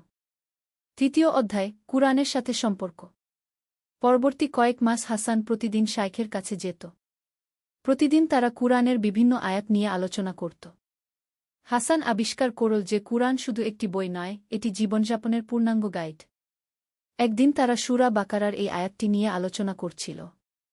নিশ্চয়ই যারা ঈমান এনেছে এবং নেক আমল করেছে তাদের জন্য রয়েছে এমন জান্নাত যার নিচ দিয়ে ঝর্ণাধারা প্রবাহিত। সূরা বাকারা ২৫। হুজুর, হাসান জিজ্ঞেস করল, এখানে ঈমান এবং নেক আমল দুটোই উল্লেখ করা হয়েছে। এর তাৎপর্য কি? শায়খ ইউনুস হাসলেন। চমৎকার প্রশ্ন। দেখ বেটা, ঈমান হল ভিত্তি আর আমল হল ভবন। ভিত্তি ছাড়া ভবন দাঁড়ায় না, আবার ভবন ছাড়া ভিত্তিরও কোনো অর্থ নেই। কিন্তু হুজুর, আমি দেখি অনেক মানুষ নামাজ পড়ে, রোজা রাখে, কিন্তু তাদের আচরণে তেমন পরিবর্তন নেই। এটাই হলো আসল সমস্যা। শায়খ গম্ভীর হলেন। ইবাদত করা হচ্ছে কিন্তু ইবাদতের প্রভাব জীবনে পড়ছে না। এর কারণ হলো ইবাদত যন্ত্রের মতো করা হচ্ছে, হৃদয়ের সাথে নয়। তাহলে সমাধান কি হুজুর? সমাধান হল মুরাকাবা, আত্মসমালোচনা এবং আত্মশুদ্ধি। প্রতিটি ইবাদতের পর নিজেকে প্রশ্ন করতে হবে, এই ইবাদত কি আমাকে আল্লাহর কাছে নিয়ে গেল? আমার চরিত্রের কোনো উন্নতি হল কি? হাসান এই কথাগুলো খুব মনোযোগ সহকারে শুনল এবং মনে মনে সিদ্ধান্ত নিল যে সে এই পথেই চলবে। চতুর্থ অধ্যায়, প্রথম পরীক্ষা। হাসান যখন এই নতুন জীবনযাত্রা শুরু করল, তখনই তার প্রথম পরীক্ষা এল। তার বাবার ব্যবসায় একটি বড় সমস্যা দেখা দিল। একটি বড় পরিমাণ মাল জাহাজডুবিতে হারিয়ে গেল এবং তার ফলে আব্দুল করিমের প্রচুর ক্ষতি হল। একদিন সন্ধ্যায় আব্দুল করিম হাসানকে ডেকে বললেন, বেটা, আমাদের পরিবারের কঠিন সময় চলছে। আমার মনে হচ্ছে তোমার এখন আধ্যাত্মিক সাধনা বন্ধ করে ব্যবসায় মন দেওয়া উচিত। হাসান তার বাবার কথা শুনে খুবই দুঃখিত হল। একদিকে বাবার সাহায্য করার দায়িত্ব, অন্যদিকে আধ্যাত্মিক পথে চলার আকাঙ্ক্ষা। সে কি করবে বুঝতে পারছিল না। সে শায়খ ইউনুসের কাছে গিয়ে তার সমস্যার কথা বলল। শায়খ তার কথা শুনে বললেন, বেটা, ইসলামে কোনো বিষয় এক নয়। পারিবারিক দায়িত্ব পালন করাও ইবাদত। তুমি চাইলে ব্যবসা করেও আল্লাহর নৈকট্য লাভ করতে পারগু। কিন্তু হুজুর, ব্যবসায় তো অনেক সময় এমন পরিস্থিতি আসে যেখানে সেখানেই তো তোমার পরীক্ষা। শায়খ বাধা দিয়ে বললেন, সততা, ন্যায্যতা এবং আল্লাহর উপর ভরসার পরীক্ষা। রাসূল শাহ নিজেও ব্যবসায়ী ছিলেন, কিন্তু তিনি আলামিন বিশ্বস্ত নামে পরিচিত ছিলেন। হাসান বুঝতে পারল যে শায়খ ঠিক কথা বলেছেন। সে সিদ্ধান্ত নিল যে সে বাবার ব্যবসায় সাহায্য করবে, কিন্তু সেখানে ইসলামের শিক্ষা অনুসরণ করবে। পঞ্চম অধ্যায়, ব্যবসায়িক জীবনে আধ্যাত্মিকতা। হাসান তার বাবার ব্যবসায় যোগ দিল, কিন্তু সে শায়খের শিক্ষা অনুসরণ করে সব কাজ করতে লাগল। সে কখনো মিথ্যা বলত না, কখনো কারো সাথে প্রতারণা করত না এবং সর্বদা ন্যায্য মূল্য নিত। প্রথমে অন্যান্য ব্যবসায়ীরা তাকে নিয়ে হাসাহাসি করত। তারা বলত, এভাবে ব্যবসা করলে তো দেউলিয়া হয়ে যাবে। কিন্তু হাসান কুরআনের এই আয়াত স্মরণ করত, আর যে আল্লাহকে ভয় করে, আল্লাহ তার জন্য নিষ্কৃতির পথ করে দেন। ধীরে ধীরে হাসানের সততার কারণে তার ব্যবসা বাড়তে লাগল। মানুষ তার কাছে আসতে পছন্দ করত কারণ তারা জানত যে হাসান কখনো তাদের সাথে প্রতারণা করবে না। একদিন একজন বয়স্ক ব্যক্তি হাসানের দোকানে এলেন। তার কাছে বিক্রি করার জন্য কিছু মূল্যবান মুক্তা ছিল। লোকটি মুক্তাগুলোর সঠিক দাম জানত না এবং খুব কম দামে বিক্রি করতে চাইছিল। হাসান বুঝতে পারল যে মুক্তাগুলো অনেক বেশি দামের। সে চাইলে কম দামে কিনে নিয়ে অনেক লাভ করতে পারত, কিন্তু সে তা করল না। চাচা, হাসান বলল, আপনার মুক্তাগুলো অনেক দামি। এগুলোর সঠিক দাম এই কি? এবং সে সঠিক দাম বলল। বয়স্ক ব্যক্তি অবাক হয়ে বললেন, বেটা, তুমি আমাকে সঠিক দাম বলে দিলে কেন? তুমি তো কম দামে কিনতে পারতে। হাসান উত্তর দিল, চাচা, আমি মুসলমান। আমার ধর্ম আমাকে ন্যায্যতার শিক্ষা দিয়েছে। এই ঘটনা বাজারে ছড়িয়ে পড়ল এবং হাসানের সুনাম আরও বৃদ্ধি পেল। ষষ্ঠ অধ্যায়, দাতব্য কাজ এবং সমাজসেবা। ব্যবসায় সফল হওয়ার সাথে সাথে হাসান দাতব্য কাজেও মনোযোগ দিতে লাগল। সে কুরআনের এই আয়াতটি সর্বদা মনে রাখত, তোমরা কল্যাণ লাভ করতে পারবে না যতক্ষণ না তোমরা তা খরচ কর যা তোমরা ভালোবাসো। সূরা আলে ইমরান ৯:২। হাসান নিয়মিত গরিবদের মধ্যে অর্থ বিতরণ করত। কিন্তু সে শুধু অর্থ দিয়েই সন্তুষ্ট থাকত না। সে তাদের কাজের ব্যবস্থা করে দেওয়ার চেষ্টা করত। একদিন সে শহরের বাইরে গিয়ে দেখল যে সেখানে একটি গ্রামের মানুষ পানির অভাবে কষ্ট পাচ্ছে। তাদের একমাত্র কুয়া শুকিয়ে গেছে। হাসান তখনই সিদ্ধান্ত নিল যে সে সেই গ্রামে একটি নতুন কুয়া খনন করে দেবে। কিন্তু এর জন্য প্রচুর অর্থের প্রয়োজন ছিল। সে শাইখ ইউনুসের কাছে গিয়ে এই বিষয়ে পরামর্শ চাইল। শাইখ বললেন, বেটা, এটা একটা চমৎকার কাজ, কিন্তু তুমি একা এই কাজ করার চেষ্টা করো না। অন্যদেরকেও এই নেক কাজে অংশগ্রহণের সুযোগ দাও। হাসান শাইখের পরামর্শ অনুসরণ করে বাজারের অন্যান্য ব্যবসায়ীদের কাছে গেল। সে তাদের গ্রামের সমস্যার কথা বলল এবং কুয়া খননের জন্য সকলের সহায়তা চাইল। প্রথমে অনেকে দ্বিধা প্রকাশ করল, কিন্তু হাসানের সততা এবং তার আন্তরিকতা দেখে ধীরে ধীরে সবাই এগিয়ে এল। কয়েক মাসের মধ্যে যথেষ্ট অর্থ সংগৃহীত হল এবং গ্রামে একটি গভীর কুয়া খনন করা হল। গ্রামের মানুষ যখন পানি পেল, তাদের খুশিতে হাসানের চোখে পানি এসে গেল। সেই রাতে হাসান শাইখের কাছে গিয়ে বলল, হুজুর, আজ আমি এমন এক খুশি অনুভব করেছি যা আগে কখনো পাইনি গু। শাইখ হেসে বললেন, এটাই হল আল্লাহর নৈকট্যের স্বাদ, বেটা। যখন তুমি অন্যের কল্যাণে কাজ কর, তখন আল্লাহ তোমার হৃদয়কে প্রশান্তি দিয়ে ভরিয়ে দেন গু। সপ্তম অধ্যায়, বিপদের সময় ধৈর্য। জীবন সর্বদা মসৃণ থাকে না। হাসানের জীবনেও কঠিন সময় এল। একদিন খবর এল যে তার একটি বড় জাহাজ, যাতে প্রচুর মাল ছিল, সেটি ডাকাতদের দ্বারা লুট হয়ে গেছে। এই ঘটনায় হাসানের বিপুল আর্থিক ক্ষতি হল। কিছু মানুষ তাকে বলতে লাগল, দেখ, এত দান খরাত করার ফল। আল্লাহ তোমার মাল রক্ষা করতে পারল না গি। হাসানের মন খারাপ হয়ে গেল। সে শাইখের কাছে গিয়ে তার মনোভাব ব্যক্ত করল। শাইখ তাকে সান্ত্বনা দিয়ে বললেন, বেটা, এটাই হল পরীক্ষা। আল্লাহ কুরআনে বলেছেন, আর আমি অবশ্যই তোমাদের পরীক্ষা করব ভয়, ক্ষুধা এবং ধনসম্পদ, জীবন ও ফলফসলের ক্ষতির মাধ্যমে। আর ধৈর্যশীলদের সুসংবাদ দাও। সূরা বাকারা 155। তোমার ক্ষতি হয়েছে ঠিকই, কিন্তু তুমি যে নেক আমল করেছ সেগুলোর সোয়াব তো আল্লাহর কাছে সুরক্ষিত রয়েছে গি। হাসান ধৈর্য ধরল এবং আল্লাহর উপর তোয়াক্কুল করল। সে তার ব্যবসা আবার শুরু করল, এবার আরও সাবধানতার সাথে। আল্লাহর রহমতে কয়েক মাসের মধ্যে তার ব্যবসা আবার ঠিক হয়ে গেল। এবং আশ্চর্যের বিষয় হল যে জাহাজটি লুট হয়েছিল বলে মনে করা হচ্ছিল, সেটি আসলে অন্য একটি পথ দিয়ে নিরাপদে পৌঁছেছিল। মূলত ভুল খবর ছড়িয়েছিল। অষ্টম অধ্যায়, বিবাহ এবং পারিবারিক জীবন। হাসানের বয়স যখন ৩০ হল, তখন তার বাবা তার বিয়ের কথা চিন্তা করতে লাগলেন। আব্দুল করিম একদিন হাসানকে বললেন, বেটা, এখন তোমার বিয়ের সময় হয়েছে। আমি একটি ভালো মেয়ে দেখেছি। হাসান তার বাবার কথায় সায় দিল, কিন্তু সে চাইছিল যে তার স্ত্রী শুধু সুন্দর নয়, বরং দিনদার এবং চরিত্রবান হোক।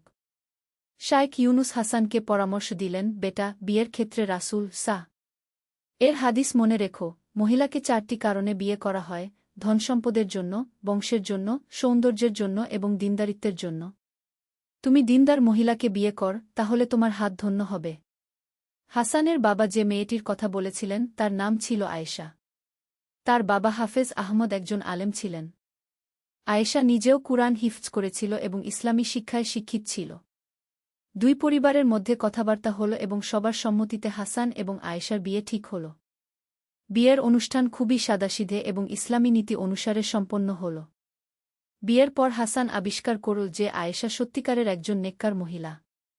সে নিয়মিত নামাজ পড়ত, কুরআন তিলাওয়াত করত এবং দাতব্য কাজে অংশগ্রহণ করত।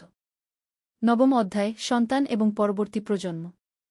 বিয়ের ২ বছর পর হাসান এবং আয়েশার একটি পুত্র সন্তান জন্মগ্রহণ করল। তারা তার নাম রাখল উমর, দ্বিতীয় খলিফা হরত উমর এর নামানুসারে।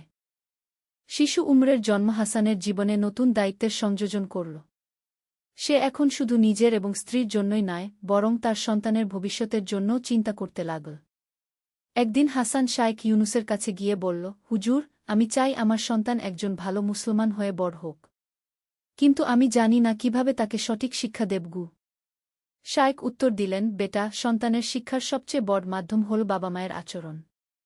তুমি যেভাবে চলো তোমার সন্তান সেই পথেই চলবে। তুমি যদি নামাজি হও সে নামাজি হবে। তুমি যদি সৎ হও সে সৎ হবে গু। হাসান এই কথায় উৎসাহিত হয়ে আরও বেশি দিনী কাজে মনোযোগ দিতে লাগল। সে এবং আয়েশা দুজনেই মিলে একটি ইসলামী পরিবেশ তৈরি করার চেষ্টা করতে লাগল। উমর যখন একটু বড় হল, হাসান তাকে কুরআনের আয়াত শেখাতে শুরু করল। প্রতিদিন সকালে তারা একসাথে কুরআন তিলাওয়াত করত। ১০ম অধ্যায়, হজ্জের সফর। হাসানের বয়স যখন ৩৫ হল, তখন সে এবং আয়েশা সিদ্ধান্ত নিল যে তারা হজ্জে যাবে। তাদের আর্থিক অবস্থা তখন ভালো ছিল এবং সন্তান উমরও একটু বড় হয়েছিল। হজ্জের প্রস্তুতির জন্য হাসান অনেক দিন ধরে পরিকল্পনা করল। সে শায়েখ ইউনুসের কাছে হজ্জের আদবকায়দা এবং তাৎপর্য সম্পর্কে জানতে চাইল। শায়েখ বললেন, বেটা, হজ্জ শুধু একটি ধর্মীয় অনুষ্ঠান নয়। এটি আত্মার পরিশুদ্ধির একটি মাধ্যম। যখন তুমি কাবা শরীফ দেখবে তখন মনে হবে যেন তুমি আল্লাহর ঘরে এসেছ। সেই অনুভূতি তোমার সারা জীবনের জন্য হৃদয়ে থেকে যাবে। হজ্জের সফরে রওয়ানা হওয়ার আগে হাসান তার সব পাওনাদারদের হক আদায় করল এবং যাদের কাছে তার কোনো পাওনা ছিল তাদেরও ক্ষমা করে দিল। সে চাইছিল সম্পূর্ণ পরিচ্ছন্ন হৃদয় নিয়ে আল্লাহর ঘরে যেতে। মক্কা শরীফে পৌঁছানোর পর যখন হাসান প্রথমবার কাবা শরীফ দেখল, তার চোখ দিয়ে অঝোর ধারায় অশ্রু বইতে লাগল। সে মনে মনে বলল, ইয়া আল্লাহ, আমি তোমার নাচিস বান্দা। তুমি আমাকে তোমার ঘরে ডেকে নিয়েছ। আমার সব গুনাহ মাফ করে দাও। হজ্জের প্রতিটি অনুষ্ঠানে হাসান গভীর মনোযোগ এবং একাগ্রতার সাথে অংশগ্রহণ করল। আরাফার ময়দানে দাঁড়িয়ে সে দোয়া করল তার পরিবার, তার শায়েখ এবং সমস্ত মুসলিম উম্মাহর জন্য। হজ্জ শেষে যখন হাসান বাগদাদে ফিরে এল, তার মুখে ছিল এক আলাদা নূর। সে আগের চেয়ে আরও বেশি বিনয়ী এবং আল্লাহমুখী হয়ে গিয়েছিল। একাদশ অধ্যায়, সমাজ সংস্কার। হজ্জ থেকে ফিরে এসে হাসান তার চারপাশের সমাজের দিকে আরও বেশি মনোযোগ দিতে লাগল। সে দেখতে পেল যে অনেক মানুষ ধর্ম সম্পর্কে সঠিক জ্ঞান রাখে না এবং কুসংস্কারে লিপ্ত। একদিন হাসান শায়েখ ইউনুসের কাছে গিয়ে বলল, হুজুর, আমার মনে হচ্ছে আমাদের সমাজে দ্বীনি শিক্ষার অভাব রয়েছে। মানুষ ইসলামের নামে অনেক ভুল কাজ করছে। শায়েখ সম্মত হয়ে বললেন, তুমি ঠিক বলেছ। কিন্তু এর সমাধান কি? হাসান বলল, আমি চিন্তা করেছি যে আমরা একটি মাদ্রাসা প্রতিষ্ঠা করতে পারি যেখানে শিশুরা সঠিক ইসলামী শিক্ষা পাবে। শায়েখ এই প্রস্তাবে খুশি হলেন। চমৎকার ভাবনা। কিন্তু মাদ্রাসার পাশাপাশি বয়স্কদের জন্য শিক্ষার ব্যবস্থা করতে হবে। হাসান এবং তার কয়েকজন বন্ধু মিলে একটি মাদ্রাসা প্রতিষ্ঠা করল। সেখানে শুধু ধর্মীয় শিক্ষা নয়, বরং সাধারণ শিক্ষাও দেওয়া হতো। তারা চেয়েছিল যে ছাত্ররা ধার্মিক হওয়ার পাশাপাশি জ্ঞানী এবং দক্ষ হয়ে উঠুক। প্রতি শুক্রবার জুমার নামাজের পর হাসান মসজিদে একটি আলোচনা সভার আয়োজন করত। সেখানে তিনি কুরআন হাদিসের আলোকে জীবনের বিভিন্ন সমস্যার সমাধান নিয়ে কথা বলতেন। ধীরে ধীরে এই কার্যক্রমের প্রভাব পুরো এলাকায় পড়তে লাগল। মানুষ আরও সচেতন হয়ে উঠল এবং তাদের আচারাচরণে ইতিবাচক পরিবর্তন এল। দ্বাদশ অধ্যায়, জ্ঞানের অন্বেষণ। হাসান বুঝতে পারল যে শুধু ব্যবসা এবং দাতব্য কাজই যথেষ্ট নয়, তাকে আরও গভীর ইসলামী জ্ঞান অর্জন করতে হবে। সে শায়েখ ইউনুসের কাছে এই বিষয়ে কথা বলল। শায়েখ বললেন, বেটা, জ্ঞানের কোনো শেষ নেই। রাসূল শাহ বলেছেন, দোলনা থেকে কবর পর্যন্ত জ্ঞান অন্বেষণ কর। তুমি যদি সত্যিই জ্ঞান অর্জন করতে চাও তাহলে তোমাকে অন্য আলেমদের কাছেও যেতে হবে। হাসান তখন বাগদাদের বিভিন্ন বিখ্যাত আলেমদের কাছে যেতে শুরু করল। সে তাফসির, হাদিস, ফিকহ এবং আকীদা বিষয়ে গভীর অধ্যয়ন করতে লাগল। একদিন হাসান ইমাম গাজ্জালী এর বিখ্যাত বই ইহিজাউ উলুমিদ্দিন পড়ছিল। এই বইয়ে আধ্যাত্মিকতা এবং আত্মশুদ্ধির বিষয়ে বিস্তারিত আলোচনা ছিল। বইটি পড়তে পড়তে হাসান বুঝতে পারল যে সে এখনও আধ্যাত্মিকতার প্রাথমিক পর্যায়ে রয়েছে। তার আরও অনেক পথ পাড়ি দিতে হবে। সে শায়েখের কাছে গিয়ে বলল, হুজুর, আমি ইমাম গাজ্জালীর বই পড়ে বুঝতে পারলাম যে আমি এখনও অনেক পিছিয়ে আছি। শায়েখ হেসে বললেন, এটাই হলো আসল জ্ঞানের লক্ষণ, বেটা। যত বেশি তুমি জানবে তত বেশি বুঝবে যে তুমি কত কম জান। এই বোধ তোমাকে আরও বিনয়ী এবং আল্লাহর কাছে আরও নিবেদিতপ্রাণ করে তুলবে। ত্রয়োদশ অধ্যায়, পরীক্ষা এবং বিপদ। জীবনে যখন সবকিছু ভালো চলছিল তখনই হাসানের জীবনে আরেকটি বড় পরীক্ষা এল। তার প্রিয় শায়েখ ইউনুস গুরুতর অসুস্থ হয়ে পড়লেন। হাসান প্রতিদিন শায়েখের সেবা করতে যেত। একদিন শায়েখ তাকে কাছে ডেকে বললেন, বেটা, আমার সময় শেষ হয়ে আসছে।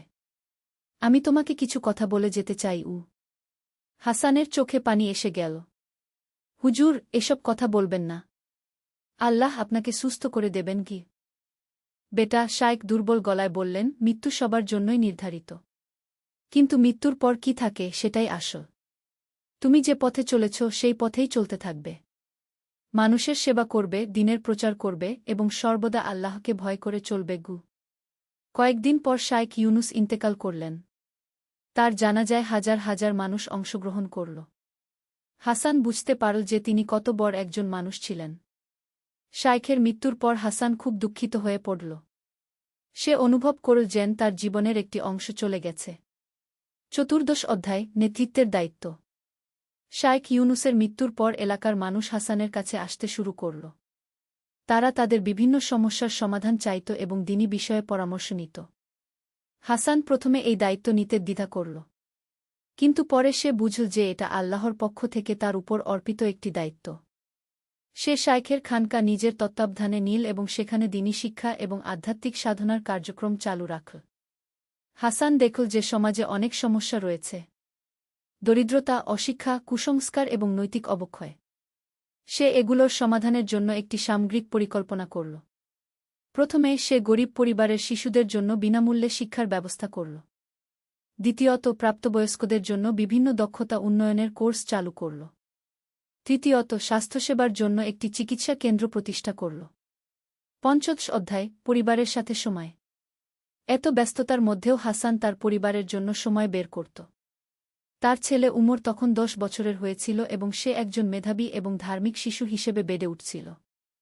হাসান প্রতিদিন সন্ধ্যায় উমরের সাথে বসে কুরআন হাদিসের আলোচনা করত। সে চাইত উমর শুধু বই পড়ে জ্ঞান অর্জন না করে, বরং বাস্তব জীবনে তা প্রয়োগ করতে শিখুক। একদিন উমর তার বাবাকে প্রশ্ন করল, আব্বু, আপনি এত কাজ করেন কেন? আমাদের তো অনেক টাকা আছে, আপনি চাইলে আরাম করে থাকতে পারতেন গে।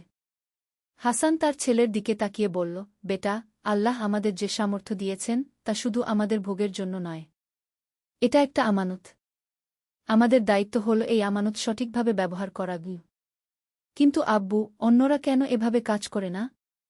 সবার সামর্থ্য এক নয় বেটা। যার যত সামর্থ্য সে ততটা দায়িত্ব পালন করবে। আর মনে রেখো, যত বেশি দেওয়া হয়েছে তত বেশি জবাবদিহি করতে হবে। উমর তার বাবার কথায় অনুপ্রাণিত হল এবং সেও তার সাধ্যমতো সামাজিক কাজে অংশ নিতে শুরু করল। ষোড়শ অধ্যায় আন্তর্জাতিক যোগাযোগ। হাসানের কাজের খবর বাগদাদের বাইরেও ছড়িয়ে পড়ল। বিভিন্ন শহর থেকে আলেম এবং সমাজসেবীরা তার সাথে দেখা করতে আসতে লাগল। একদিন দামেস্ক থেকে একজন বিখ্যাত আলেম হাসানের কাছে এলেন। তার নাম ছিল শাইখ আব্দুর রহমান। তিনি হাসানের কাজ দেখে খুবই প্রভাবিত হলেন। ভাই হাসান, তিনি বললেন, আল্লাহ তোমাকে অনেক তৌফিক দিয়েছেন, কিন্তু আমি মনে করি তোমার এই কাজ শুধু বাগদাদেই সীমাবদ্ধ রাখা উচিত নয়। এটা আরও বিস্তৃত করা দরকার। হাসান আগ্রহের সাথে জিজ্ঞেস করল, কিভাবে? আমরা একটি নেটওয়ার্ক তৈরি করতে পারি, শাইখ আব্দুর রহমান বললেন। বিভিন্ন শহরের আলেম এবং সমাজসেবীদের মধ্যে যোগাযোগ রক্ষা করে আমরা আরও বড় পরিসরে কাজ করতে পারি। এই ধারণা হাসানের খুব ভালো লাগল। তারা একসাথে মিলে একটি পরিকল্পনা তৈরি করল। পরবর্তী কয়েক বছরে এই নেটওয়ার্ক অনেক বিস্তৃত হল। বিভিন্ন শহরে শিক্ষা প্রতিষ্ঠান, স্বাস্থ্যসেবা কেন্দ্র এবং দাতব্য প্রতিষ্ঠান গড়ে উঠল। সপ্তদশ অধ্যায় জীবনের শেষ পর্যায়ে। হাসানের বয়স যখন 50 পেরিয়ে গেল, তখন সে আরও বেশি আত্মসমালোচনা এবং আখিরাতের চিন্তা করতে লাগল। সে প্রতিদিন বেশি বেশি ইবাদত করত এবং আল্লাহর কাছে তাওবা করত। একদিন সে তার ছেলে উমরকে, যে তখন 25 বছরের যুবক হয়েছিল, ডেকে বলল, বেটা, এখন তুমি আমার কাজের দায়িত্ব নিতে পার। আমি চাই তুমি যোগ্যতার সাথে এই দায়িত্ব পালন করগু। উমর বলল, আব্বু, আমি এখনও তৈরি নই। আমার আরও শেখার দরকার। তোমার যথেষ্ট প্রস্তুতি হয়েছে, হাসান বলল। এবং মনে রেখো, কাজ করতে করতেই শেখা হয়। তবে সব সময় নিয়ত পরিশুদ্ধ রাখবে এবং আল্লাহর সাহায্য চাইবে। হাসান ধীরে ধীরে তার কাজকর্মের দায়িত্ব উমর এবং অন্যান্য যোগ্য ব্যক্তিদের হাতে ছেড়ে দিতে লাগল। সে নিজে বেশি সময় ইবাদত এবং আধ্যাত্মিক সাধনায় কাটাতে লাগল। অষ্টাদশ অধ্যায় জীবনের উপসংহার। হাসানের বয়স যখন 55 হল, তখন একদিন রাতে সে একটি স্বপ্ন দেখল।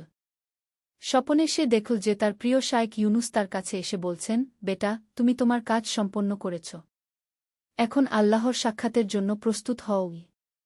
স্বপ্ন থেকে জেগে উঠে হাসান বুঝল যে তার সময় শেষ হয়ে আসছে। সে তার সব কাজকর্ম গুছিয়ে নিল এবং পরিবার ও বন্ধুদের কাছে বিদায় নিল। কয়েক মাস পর হাসান অসুস্থ হয়ে পড়ল, কিন্তু তার চেহারায় ছিল গভীর প্রশান্তি। সে জানত যে সে তার জীবন আল্লাহর সন্তুষ্টির জন্য কাটিয়েছে। মৃত্যুর কয়েকদিন আগে হাসান তার ছেলে উমরকে কাছে ডেকে বলল, বেটা, আমি তোমাকে আল্লাহর রহমত। একটি ইসলামিক গল্প। প্রথম অধ্যায় হারিয়ে যাওয়া সন্তান। বাগদাদ শহরের এক প্রান্তে বাস করতেন হাকিম সাহেব। তিনি ছিলেন একজন দরিদ্র কিন্তু অত্যন্ত ধার্মিক ব্যক্তি। তার স্ত্রী ফাতিমা এবং 10 বছরের এক পুত্র ইউসুফ নিয়ে ছিল তার ছোট্ট সংসার। হাকিম সাহেব দিনমজুর হিসেবে কাজ করতেন, আর যতটুকু আয় হতো তা দিয়েই সংসার চালাতেন। তবুও তিনি কখনো আল্লাহর উপর থেকে ভরসা হারাননি। প্রতিদিন ফজরের নামাজের পর হাকিম সাহেব তার ছোট্ট ইউসুফকে কুরআন শিক্ষা দিতেন। ইউসুফ ছিল অত্যন্ত মেধাবী এবং ধার্মিক। তার কণ্ঠস্বর ছিল মধুর, যখন সে কুরআন তিলাওয়াত করত, তখন পাড়া প্রতিবেশীরা মুগ্ধ হয়ে শুনত। একদিন সকালে হাকিম সাহেব কাজে বের হওয়ার সময় ইউসুফ বলল, আব্বু, আমি আজ বাজারে গিয়ে কিছু সাহায্য করতে পারি। হয়তো কিছু টাকা আয় হবে গু। হাকিম সাহেব তার সন্তানের এই কথা শুনে একদিকে গর্বিত হলেন, অন্যদিকে চিন্তিত হলেন। তিনি বললেন, বেটা, তুমি এখনো ছোট। তোমার কাজ হল পড়াশোনা করা এবং আল্লাহর ইবাদত করা। কিন্তু ইউসুফ জিদ ধরল। শেষ পর্যন্ত হাকিম সাহেব রাজি হলেন এই শর্তে যে ইউসুফ বাজারের কাছেই থাকবে এবং মাগরিবের আগেই বাড়ি ফিরে আসবে। দ্বিতীয় অধ্যায়, বিপদের মুখোমুখি। সেদিন ইউসুফ বাজারে গিয়ে একটি ফল বিক্রেতার দোকানে সাহায্য করতে লাগল। তার সততা এবং পরিশ্রম দেখে দোকানদার খুশি হলেন এবং তাকে কিছু টাকা দিলেন। ইউসুফ অত্যন্ত আনন্দিত হয়ে বাড়ির দিকে রওনা দিল। রাস্তায় চলতে চলতে সে দেখল একটি বৃদ্ধ মহিলা রাস্তার পাশে বসে কাঁদছেন। ইউসুফ তার কাছে গিয়ে জিজ্ঞেস করল, দাদি, আপনার কি হয়েছে? কেন কাঁদছেন? বৃদ্ধা বললেন, বাবা, আমার কোনো খাবার নেই। 3 দিন ধরে না খেয়ে আছি। আল্লাহ জানেন আমি কি করব। ইউসুফের মন দয়ায় ভরে গেল। সে তার সারাদিনের উপার্জনের টাকা দিয়ে বৃদ্ধার জন্য খাবার কিনে দিল। বৃদ্ধা দোয়া করে বললেন, আল্লাহ তোমার মঙ্গল করুন, বাবাগু। এরপর ইউসুফ বাড়ির দিকে রওনা দিল। কিন্তু হঠাৎ করে পথ হারিয়ে ফেল। সে যত চেষ্টা করছিল ততই গভীর গলিতে ঢুকে পড়ছিল। অন্ধকার নেমে আসছিল, আর সে আরও ভয় পেতে লাগল। তখন সে আল্লাহর কাছে দোয়া করতে লাগল, ইয়া আল্লাহ, আপনি আমাকে সাহায্য করুন। আমার মা বাবা চিন্তায় পড়বেন গু। তৃতীয় অধ্যায়, রহস্যময় সাহায্যকারী। ইউসুফ যখন একটি গলির মোড়ে দাঁড়িয়ে কাঁদছিল, তখন একজন সাদা পোশাক পরা ব্যক্তি তার কাছে এলেন। তার চেহারায় ছিল নুরানি আলো। তিনি বললেন, বাবা, কি ব্যাপার? কেন কাঁদছ? ইউসুফ তার সব কথা বলল। লোকটি মৃদু হেসে বললেন, চিন্তা করো না। আল্লাহ তাদের সাহায্য করেন যারা অন্যদের সাহায্য করে। তুমি আজ যা করেছ আল্লাহ তা দেখেছেন গু। তিনি ইউসুফকে সঠিক পথ দেখিয়ে দিলেন। ইউসুফ যখন ধন্যবাদ দিতে পেছনে ফিরল, তখন সেই ব্যক্তি আর কোথাও নেই। চতুর্থ অধ্যায়, পরিবারের কাছে ফিরে আসা। ইউসুফ যখন বাড়ি পৌঁছাল, তখন তার বাবা মা অত্যন্ত চিন্তায় ছিলেন। তারা পুরো পাড়ায় খোঁজ করেছিলেন। ইউসুফকে দেখে তারা কেঁদে ফেললেন। হাকিম সাহেব বললেন, বেটা, তুমি কোথায় ছিলে? আমরা কত চিন্তা করেছি। ইউসুফ সব ঘটনা খুলে বলল। যখন সে বৃদ্ধাকে সাহায্য করার কথা বলল, তখন হাকিম সাহেব ও ফাতিমা গর্বে ভরে গেলেন। হাকিম সাহেব বললেন, বেটা, তুমি সঠিক কাজই করেছ। আল্লাহ তোমাকে নিরাপদে ঘরে ফিরিয়ে এনেছেন গু। পঞ্চম অধ্যায়, আশীর্বাদ বর্ষণ। পরের দিন সকালে হাকিম সাহেব কাজে যাওয়ার জন্য প্রস্তুত হচ্ছিলেন। হঠাৎ দরজায় কেউ কড়া নাড়ল। দরজা খুলে দেখেন একজন ভদ্রলোক দাঁড়িয়ে। ভদ্রলোক বললেন, আপনি কি হাকিম সাহেব? আপনার ছেলে ইউসুফ? হাকিম সাহেব ভয়ে বললেন, জি হ্যাঁ। কোনো সমস্যা? ভদ্রলোক হেসে বললেন, না, বরং ভালো খবর। গতকাল আপনার ছেলে আমার মাকে সাহায্য করেছে। আমি একজন ব্যবসায়ী। আমি চাই আপনি আমার কোম্পানিতে কাজ করুন। ভালো বেতনে ঘি। হাকিম সাহেব অবাক হয়ে বললেন, কিন্তু আমার তো কোনো যোগ্যতা নেই গি।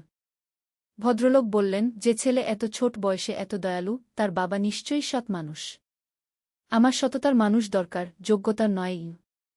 ষষ্ঠ অধ্যায়, নতুন জীবনের সূচনা। হাকিম সাহেব নতুন চাকরি শুরু করলেন। তার সততা এবং পরিশ্রমের কারণে খুব শীঘ্রই তিনি সবার প্রিয় হয়ে উঠলেন। তার আর্থিক অবস্থার উন্নতি হতে লাগল।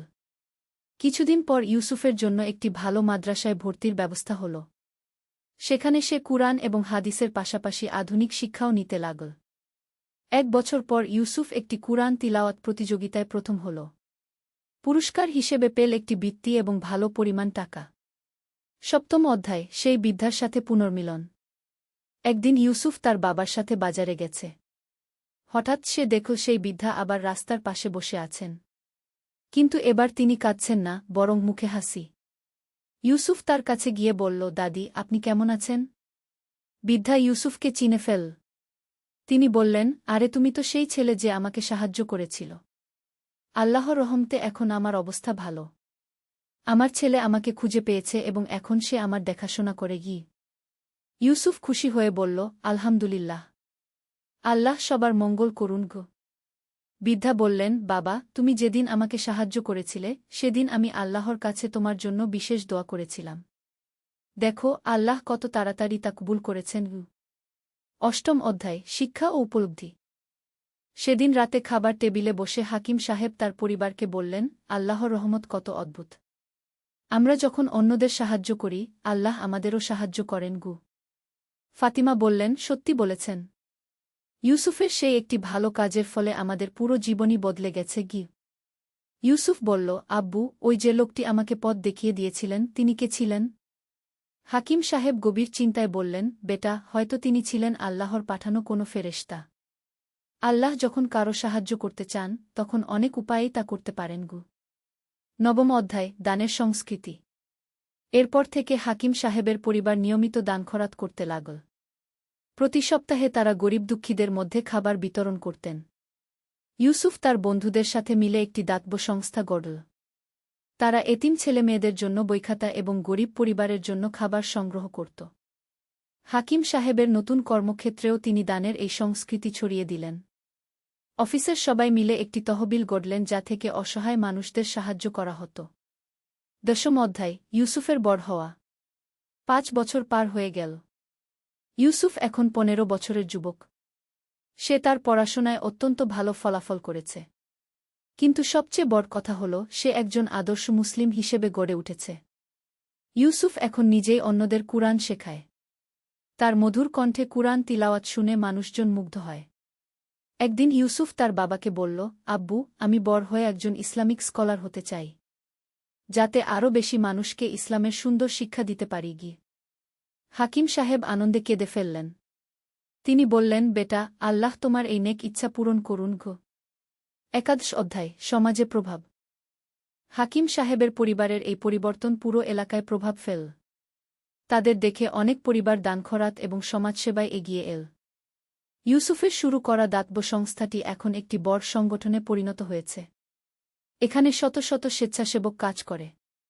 স্থানীয় মসজিদের ইমাম সাহেব প্রায়ই খুতবায় হাকিম সাহেবের পরিবারের কথা উল্লেখ করেন এবং বলেন, দেখুন, একটি ছোট্ট সৎ কাজ কিভাবে পুরো জীবন বদলে দিতে পারে গি। দ্বাদশ অধ্যায়, বিশেষ মর্যাদা। ইউসুফ যখন 18 বছর বয়সে পৌঁছাল তখন সে একটি আন্তর্জাতিক কুরআন প্রতিযোগিতায় অংশ নেওয়ার সুযোগ পেল। সেখানে সে দ্বিতীয় স্থান অধিকার করল। এই সাফল্যের পর দেশের বিভিন্ন বিশ্ববিদ্যালয় থেকে ইউসুফকে বৃত্তি নিয়ে পড়ার প্রস্তাব এল। কিন্তু ইউসুফ স্থির করল সে মদিনা বিশ্ববিদ্যালয়ে ইসলামিক স্টাডিজে পড়বে। হাকিম সাহেব বললেন, বেটা, এ তো আল্লাহর বিশেষ রহমত। আমরা যা কল্পনাও করতে পারিনি, আল্লাহ তার চেয়েও বেশি দিয়েছেন গু। ত্রয়োদশ অধ্যায়, স্মৃতিচারণ। ইউসুফের মদিনা যাওয়ার আগের রাতে পুরো পরিবার একসাথে বসে পুরানো দিনের কথা মনে করছিল। ফাতিমা বললেন, মনে আছে সেই দিনের কথা যেদিন তুমি প্রথম বাজারে গিয়েছিলে? আমি কত চিন্তা ছিলাম। হাকিম সাহেব বললেন, আল্লাহর হিকমত কত গভীর। আমরা ভেবেছিলাম ইউসুফ হারিয়ে গেছে, কিন্তু আল্লাহ তাকে দিয়ে আমাদের সবার ভাগ্য বদলে দিলেন গু। ইউসুফ বলল, আব্বু, আমি সেই রাতে যখন পথ হারিয়েছিলাম তখন আল্লাহর কাছে যে দোয়া করেছিলাম তা আজও মনে আছে। আল্লাহ সেই দোয়া কত সুন্দরভাবে কবুল করেছেন। চতুর্দশ অধ্যায়, নতুন অধ্যায়। ইউসুফ মদিনা চলে গেল। সেখানে সে অত্যন্ত পরিশ্রমের সাথে পড়াশোনা করতে লাগল। তার লক্ষ্য ছিল একজন যোগ্য ইসলামিক স্কলার হওয়া। দেশে হাকিম সাহেব এবং ফাতিমা তাদের দাতব্য কাজকর্ম চালিয়ে যেতে লাগলেন। হাকিম সাহেব এখন তার কোম্পানিতে একটি উচ্চ পদে রয়েছেন এবং সেখানে তিনি ইসলামিক নীতিমালা প্রয়োগ করে ব্যবসা পরিচালনা করেন। 3 বছর পর ইউসুফ তার পড়াশোনা শেষ করে দেশে ফিরল। ইতিমধ্যে সে একজন হাফেজ এবং যোগ্য আলেম হয়ে উঠেছে। পঞ্চদশ অধ্যায়, সমাজসেবায় ফিরে আসা। দেশে ফিরে এসে ইউসুফ একটি ইসলামিক শিক্ষা প্রতিষ্ঠান স্থাপনা করল। সেখানে গরিব পরিবারের ছেলেমেয়েরা বিনামূল্যে শিক্ষা গ্রহণ করতে পারত। ইউসুফের প্রতিষ্ঠানটি খুব শীঘ্রই জনপ্রিয় হয়ে উঠল। তার শিক্ষা পদ্ধতি ছিল অত্যন্ত কার্যকর এবং আকর্ষণীয়। সে কুরআন হাদিসের সাথে সাথে আধুনিক বিষয়ও শেখাত। একদিন ইউসুফ তার প্রতিষ্ঠানে এক নতুন ছাত্রকে দেখল যে অত্যন্ত গরিব পরিবারের। ছেলেটির নাম আহমদ। ইউসুফ তার মধ্যে নিজের ছোটবেলার প্রতিচ্ছবি দেখতে পেল। ষোড়শ অধ্যায়, চক্রের পূর্ণতা। আহমদ ছিল অত্যন্ত মেধাবী, কিন্তু তার পরিবার এত গরিব যে সে প্রায়ই না খেয়ে থাকত। ইউসুফ তার বিশেষ যত্ন নিতে লাগল। একদিন আহমদ ইউসুফকে জিজ্ঞেস করল, উস্তাদজি, আপনি আমার প্রতি এত দয়ালু কেন? আমি তো আপনার কিছুই করতে পারিনি গি। ইউসুফ মুচকি হেসে সেই পুরানো গল্পটি বলল, কিভাবে একটি ছোট্ট সৎ কাজ তার পুরো পরিবারের ভাগ্য বদলে দিয়েছিল। আহমদ অবাক হয়ে বলল, উস্তাদজি, তাহলে আপনিও একসময় আমার মতো গরিব ছিলেন? ইউসুফ বলল, হ্যাঁ আহমদ, কিন্তু আল্লাহর রহমতে আজ আমি তোমাদের মতো ছেলে মেয়েদের সাহায্য করতে পারছি। এটাই তো জীবনের সবচেয়ে বড় পুরস্কার। সপ্তদশ অধ্যায়, জীবনের শিক্ষা। কয়েক বছর পর আহমদও একজন যোগ্য আলেম হয়ে উঠল। সে ইউসুফের প্রতিষ্ঠানেই শিক্ষক হিসেবে যোগ দিল। একদিন ইউসুফ, তার বাবা মা এবং আহমদ একসাথে বসে আছেন। হাকিম সাহেব বললেন, দেখো, আল্লাহ কত সুন্দর ব্যবস্থা করেছেন। ইউসুফ একসময় সাহায্য পেয়েছিল, আজ সে অন্যদের সাহায্য করছে। আহমদও একইভাবে একদিন অন্যদের সাহায্য করবে গি। ইউসুফ বলল, এটাই তো ইসলামের সৌন্দর্য আব্বু। আমরা যা পাই তা অন্যদের সাথে ভাগ করে নিই। এভাবেই সমাজে ভালোর বিস্তার ঘটে গি।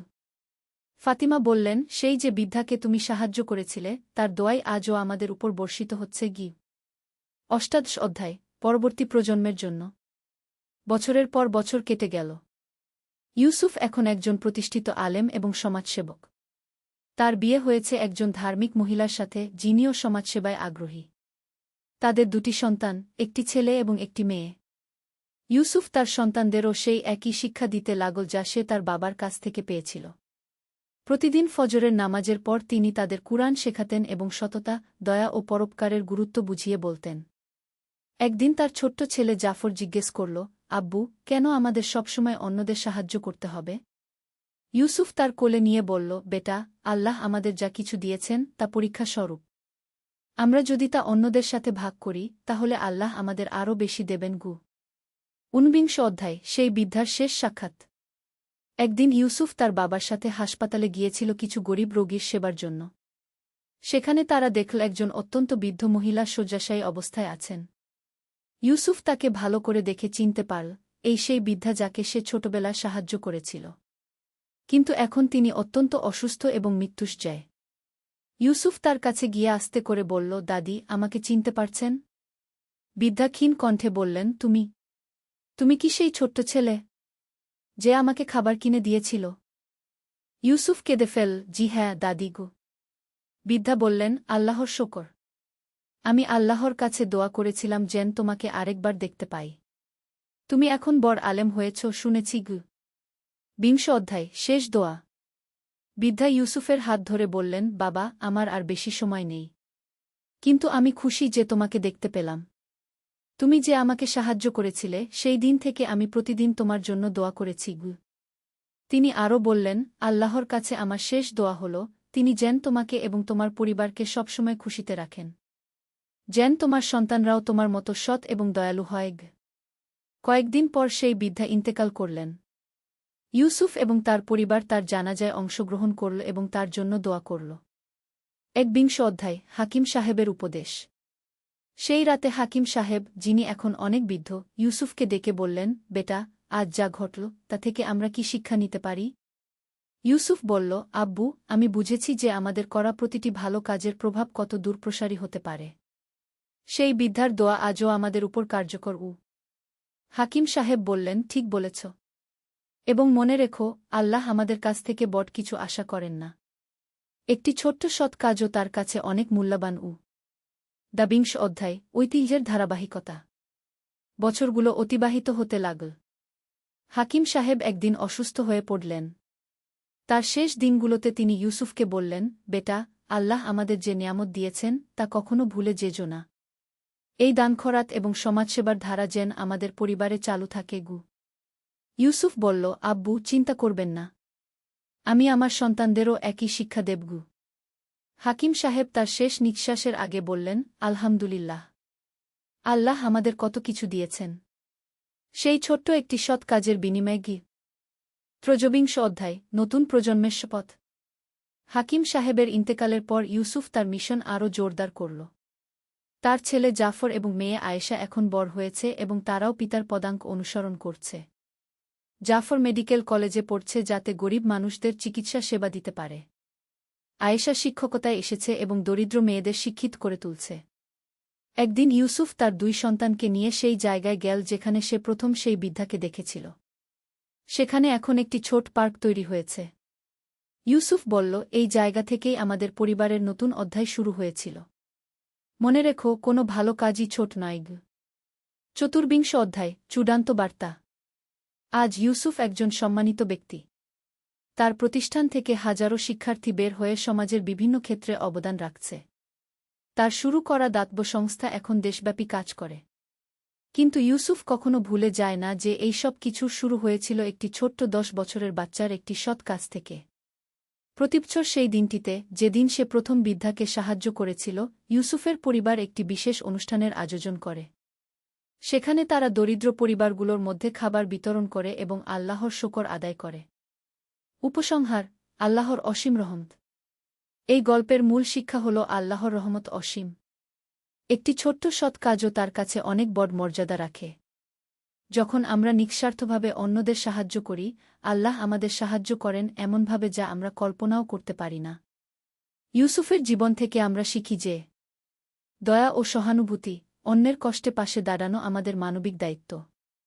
আল্লাহর উপর ভরসা, সব সময় আল্লাহর উপর পূর্ণ আস্থা রাখতে হবে। কৃতজ্ঞতা, আল্লাহর নিয়ামতের জন্য সবসময় শুকর আদায় করতে হবে। দানশীলতা, যা পেয়েছি তা অন্যদের সাথে ভাগ করে নিতে হবে। ধৈর্য, বিপদে ধৈর্য ধরতে হবে এবং আল্লাহর রহমতের অপেক্ষা করতে হবে।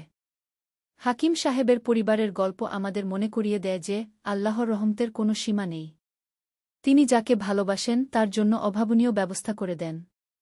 কিন্তু এর জন্য প্রয়োজন সৎ নিয়ত, অটুট বিশ্বাস এবং অন্যদের প্রতি দয়া। আল্লাহ আমাদের সবাইকে হাকিম সাহেব এবং ইউসুফের মতো সৎ, দয়ালু এবং পরোপকারী হওয়ার তৌফিক দিন। আমিন। যে ব্যক্তি মানুষের উপকার করে, আল্লাহ তার উপকার করেন। যে ব্যক্তি কারো বিপদ দূর করে, আল্লাহ তার বিপদ দূর করেন। হাদিস শরীফ। শেষ।